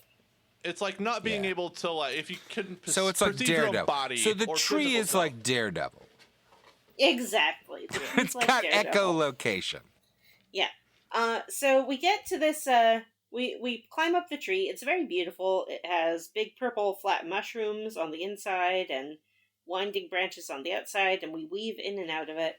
We get to the very top, and there's sort of this pool of water reflecting a full moon. And some nice big flowers. And the mana goddess says, I am the light, I am the darkness. One half of me you have fought in the past. I create, I destroy, and I create again. I am love. Not all of me is just, not all of me is pure. That is why only one half of me... Oh, no, that is only one half of me. Those who desire it draw their swords in the name of righteousness. But by their actions mankind's freedom is lost, and my truth buried. I shall show you my darkness. You must defeat me. You will become a hero. Open the path to those who seek me. That's what the mana tree says. Wow, very deep. It's pretty straightforward. Is it? No, not at all. It's just a bunch of gobbledygook. Mm-hmm. Yeah. I mean, welcome to the end of a JRPG, where it's just gobbledygook. And you do fight this lady, and it's a fight. I expected this, the end of this game, to be a little more profound than it was. Mm-hmm. It was really just kind of nothing. Mm-hmm. You fight the mana goddess, and then you get a little... Well, I think you're supposed to you've already got an ending for the Dragon arc, and you've got an ending for the Jumi arc. There were endings for those. But, there's no, you don't really get a sense of how, they're all so siloed. All these arcs are so siloed, and there's no really overarching... You don't get the Final Fantasy VI ending where you see every land and what's happening to everyone afterwards, and... Yeah. You get like Niccolo walking into your house. Okay. Well, Thanks. I think it makes. I think it's okay. so we fight this mana goddess. I think the mana goddess is trying to say, like, don't be the church, basically. Like, people say that they're going to do things in my name, in the name of righteousness, but then they take away people's free will and ability to do what they want to do. So don't do that. And then, we defeat her, and then we are shown Niccolo in the marketplace. I will say that you fight her like in a pool reflecting the moon, and it's very beautiful and It It is is really pretty. beautiful. Yeah. And And she's the like, phases of the moon kind of change Yeah. on the ground, and then she changes her form to match it. and she's like sort of a planty Wolverine lady with like claws and gem hair. One of her forms looks a lot like Terra from Final Fantasy VI when she's a glowy monster. Yep. But I defeated her so fast, I don't think I really noticed the other forms. Yeah. So then we see a Sproutling, and the Sproutling... One thing I noticed when I was talking to the Sproutlings in Domina, because, they're always saying things like, I also like the wind, and things like that. But if you go and talk to them in a certain order, it kind of spells out a full sentence. Oh. Because Okay. they're, connected and they're the Right. same thing. So you Yeah. talk to one, and one is like, I like to think about the stars, ... And then you find the other one who's like, and I also like this. So it's like they're just continuing the same Oh, that's neat. conversation, I like that. but through different bodies. So you see a Sproutling, and the Sproutling is, I think, at the fortune teller, and the fortune teller's like, oh, it says that you're going to be taken by the wind. I wonder what that means. Well, so And- according to this wiki entry that I found, Uh-oh. the first Sproutling that kind of floats down after you defeat the Mana Goddess is supposedly like the other side of the Mana Goddess. It's also the Mana Goddess that calls forth all the other Sproutlings, because this is the Mana Goddess that plants itself in the trunk of the rotten, corrupted Mana Tree to rebirth itself. Oh. Yeah. Yeah. Okay. So then this other Sproutling in the marketplace, it goes to seed and is taken away like a dandelion seed. Mm-hmm. And then the It'll get a little Sproutlings puff puff? everywhere. Yeah, they all get puff puffs, and that mana tree is just covered in seed. Like, she just gets Wow. drenched in seed. Drench. It's hot. And then we are led to believe that this will restart the cycle of life, I guess, and grow a nice new tree. Then we see Niccolo. He is in the marketplace, and he is lamenting that all the Sproutlings are gone, and says that he should have saved one to sell at a premium. And he regrets not appreciating them when they were here because he didn't realize they'd become a scarce resource. And then he goes to the fortune teller, and the fortune teller's like, oh, I guess what your fortune is saying is like, give seeds to the people you love. And then he walks over to the hero's house and walks right in. I assume to give the hero his seed. Yeah, because well, that's the- who he loves. The end. Well, that's the rest of the credits is Niccolo going around and giving seeds to everyone, basically, that you met in the game. Oh. Oh, is that what he's doing? Yeah. Oh. Oh. So he goes around and he's like gonna give seeds to everyone, and then finally the hero, and he just lets himself right in the door. Mm-hmm. The end. Finn. Finn. Yeah, and then it's just Finn across the screen. And that's Legend of Mana. All right, friends. Is there a final? Do you all have a final corner, punishment corner to talk about, or are we all done? I don't. Well, Yeah. you have not this entire fucking season. Yeah. So at this point, we're going to stop calling it Matt and Jim's Punishment Corner, and we're just going to call it Matt's Punishment Corner because Jim didn't participate. Fuck you, Jim. Wow. I don't have a lot to add. My final golem number 17, I named him Dave. Not for any particular reason other than I thought it was fun. Dude and Dave just hauling ass around Mana Land, killing everything they see immediately. I did paint him that same purple that I referenced in the last episode that was like a bubblegum purple. It was just such a delight. Dave, the purple golem, he was a shotgun type. He was great. I also built a 130 attack Ishi spear, and it was hilariously overpowered. You can farm. So I guess my final evaluation of the subsystems of this game that make up the optional stuff is that they're broken as fuck. I mentioned this last episode, but it's not a joke. People are still discovering new things about the crafting system today. And I gotta be honest with you guys, I don't think it's because they thought it out that well. I think it's because it's that obscure. It sucks. It shouldn't be this complicated. Wait till we play a saga game. I was able to break the game by creating a stupid spear and a stupid golem that did all my fighting for me. And it was worth it. This punishment corner worked out in my favor. And I finished this game, so no punishment corner for me next week. Anybody else? Anybody got a punishment corner? Mm-mm. I still don't think Jim finished this game, but whatever. I think he did. I played it Nah, today. he didn't. He's never played a game in his life. He did know that it said Finn, and how would he know if he hadn't finished the game? Well, you guys posted photos of it. Yeah, that's Oh, true. he admitted! Jim, we all know that you watched a speed run of it, and that's how I you did saw the watch end a of the speed game. run of it, which was very interesting, but I did also play the game. All right, well, that's it. Is that it? Are we done? Is there anything left to talk about? Squarely Hey, squarely against. against. Thank God. Somebody else go. Hey, I'll go first. I like this game. I Good. think it's really fun. Great. I do think the systems are kind of inscrutable, especially the land placement, which kind of fucked me a few times because I got locked out of some quest lines. But I like this game. I think it's really fun to play. So, roundly 4. What about you, John? I am roundly for this game. I thought it was very fun. It's very beautiful. I do kind of want to try a harder difficulty if I play this again sometime because it got so easy at the end. I sort of want to see what you get for doing the harder difficulties, Yeah. and that's where you really need to lean into the weird systems and all that. But I'm a real sucker for a New Game Plus, too, and the fact that this game has a New Game Plus kind of makes me want to...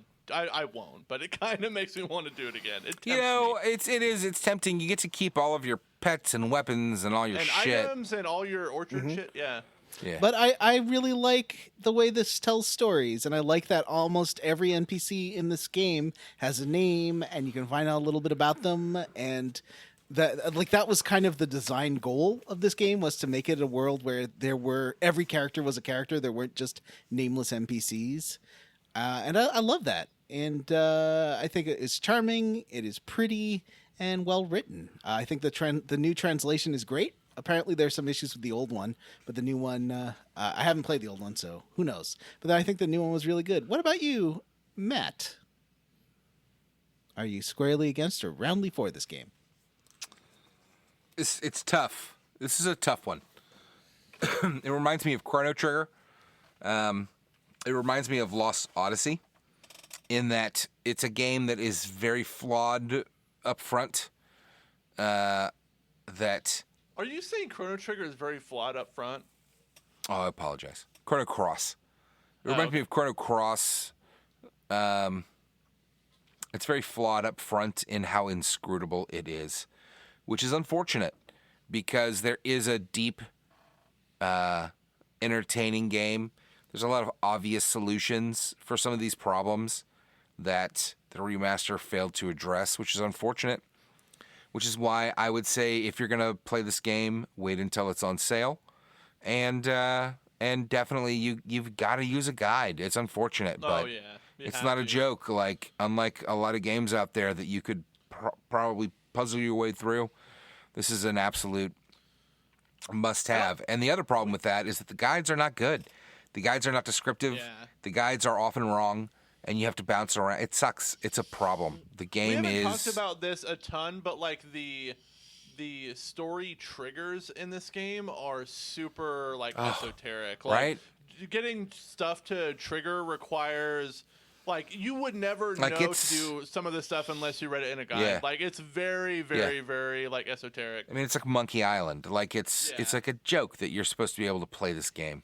Yeah. You know, like you can figure it out. You can figure out some of it, but you'll never figure it all out without guides and help. And it's too bad because that all makes me want to say that I'm squarely against this game. But unfortunately, there's a fucking fantastic, gorgeous, super fun, actually deep, really great game in there. So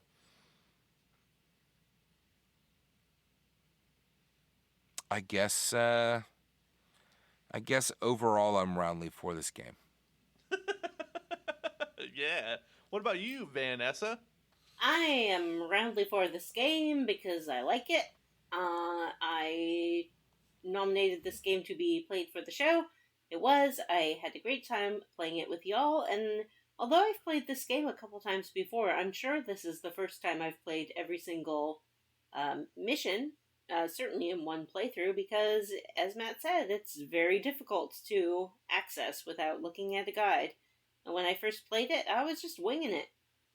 Wingy dingy all over the place. But it's beautiful. The background animation is really nice. The remaster looks good.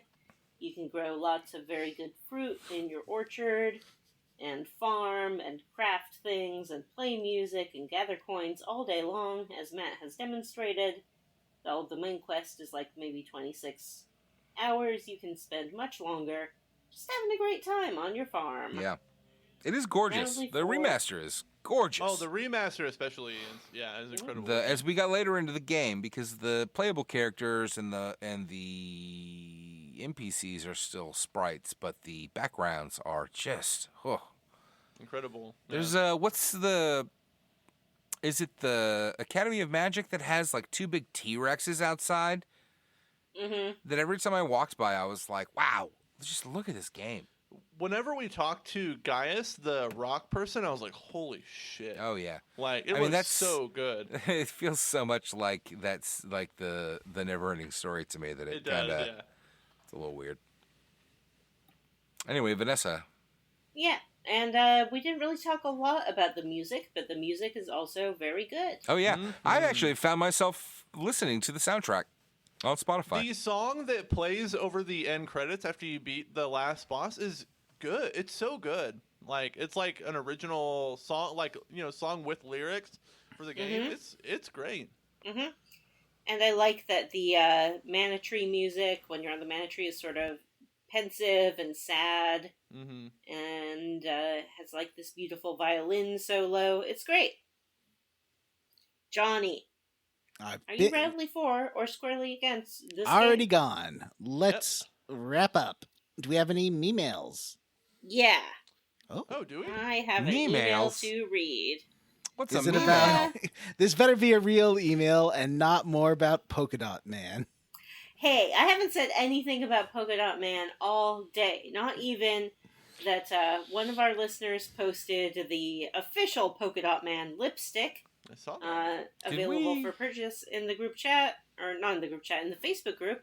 And I can't buy it because orange is just not my color. I can't make that work. Did we? One more week to watch that movie on HBO Max, by the way. Oh, is Did that we true? next Maybe time I on? should rewatch it. Not yet. We haven't next timed yet. We can do it right now if you want to. Yeah, we before should have the done email. it Sure, before yeah. the punishment corner Why Well, next before time- Punishment Corner? because that's when we usually do it.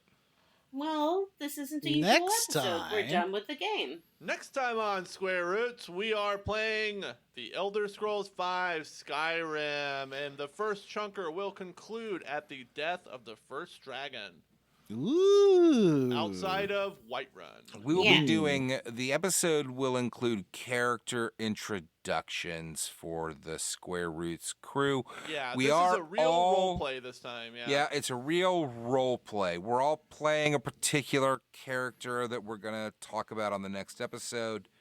And you know what? I don't know how to really dive into it other than to say that the next season might be a little different. And we hope that you'll all enjoy it. Like we're planning on having some fun and maybe not sticking so closely to the plot. Yeah, Skyrim's a big old game with Yeah. lots of different things to do. There's no way we could cover every single dungeon and quest.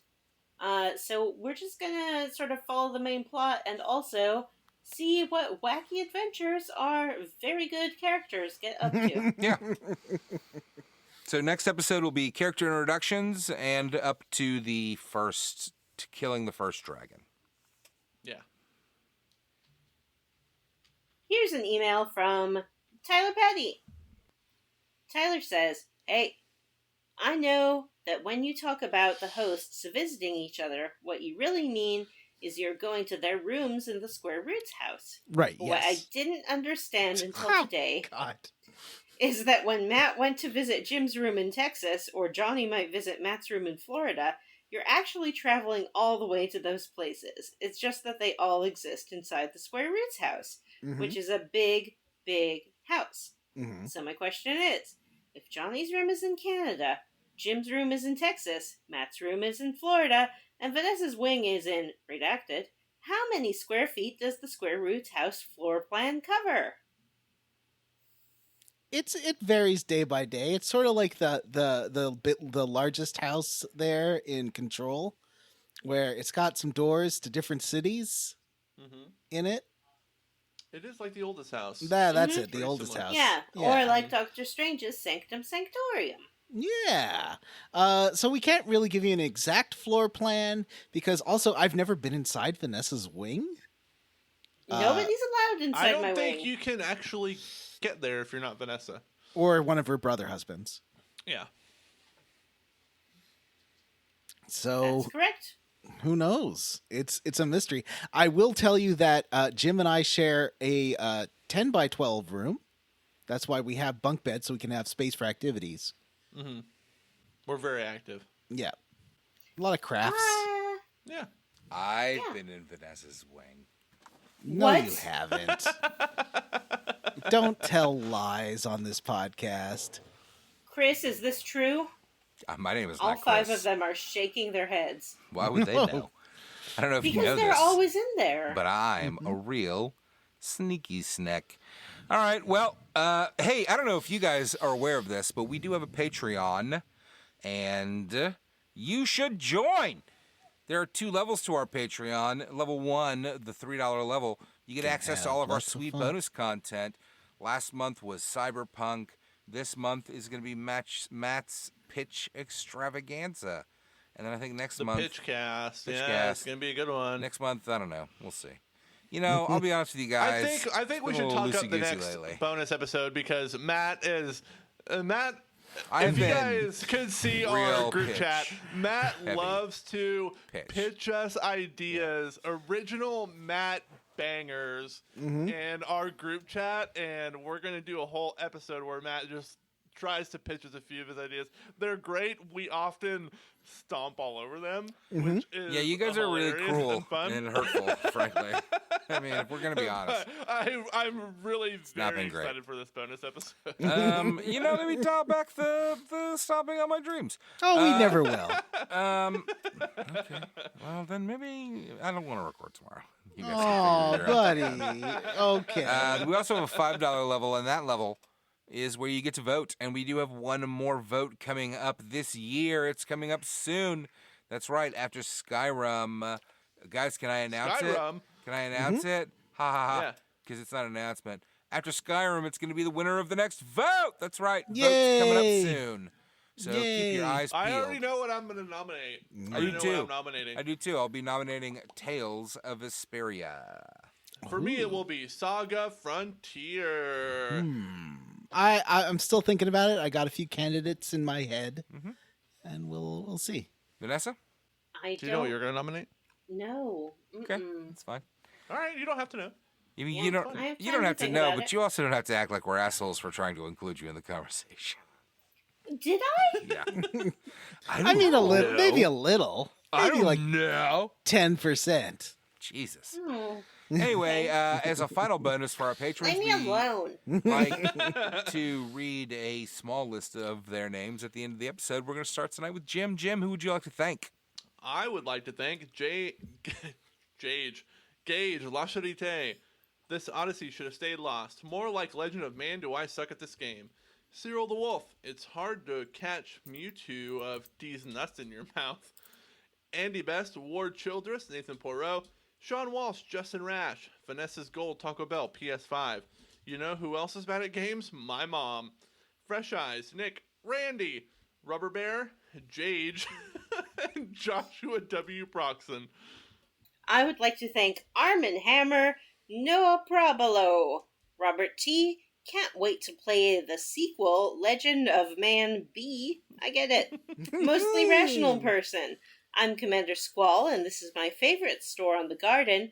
George Brady, Eric Pidkamini, Lauren Prince, Soy Soda Pop, Grayson, Hexagon, Matthew Casterline. Welcome to Cute Boy Jail, Hong Kong, Stu Skeel, DP 2099. OMG, what is this game? Cameron Shoei, Adam H., Stephen Paget, Kristen Ingram, Sergeant Spaghetti, Oops All Vanessa's Moms, Friend of DeSoto, Aaron O'Toole, the best boss I ever had, Alex Dullard, Huxley Iguana, William Westgard, and Breegirth, as well as Miguel Decoris. And also, welcome to Cute Boy Fart Honk Honk. Send us an email. You know our email address. It's squarerootspodcast@gmail.com. If you don't want to email us, but you still want to talk to us, come find us at Facebook. We are the Square Roots Podcast group for smart, cool, very attractive people.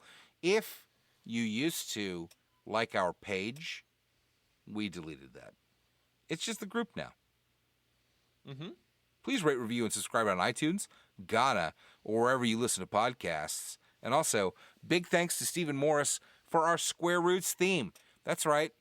Listen to it. Love it. It's fantastic. Explain to Stephen Morris on the Facebook group and Twitter how much you fucking love him. You can find Stephen on Twitter as Beige on Beige. And on YouTube.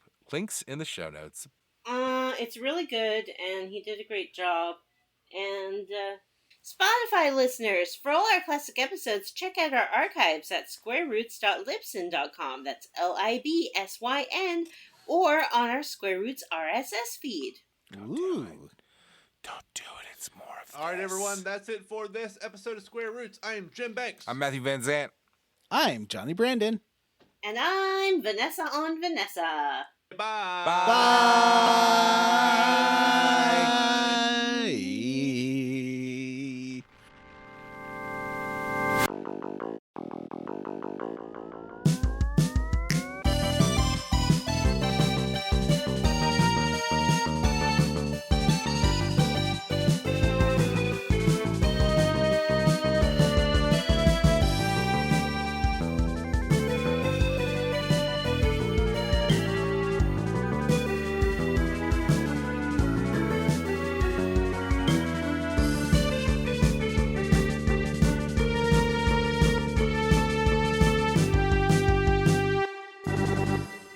Looks like okay, I gotta take a screenshot of this.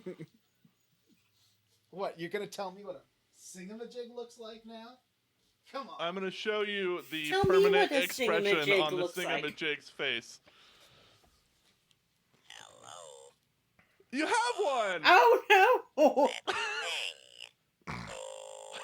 He has one! Look at the its picture mouth I put in isn't the chat. moving. Make it singamajig. I gotta get its mouth moving again. Yeah, make its little butthole mouth pucker. Yeah, it looks like it's an orifice. I mean, it looks like a nightmare made flesh, Hold but it to okay. the mic so I can hear what it says. It's not working. No, it doesn't say anything. Is it gonna sing? I think mine needs new batteries. What does it do?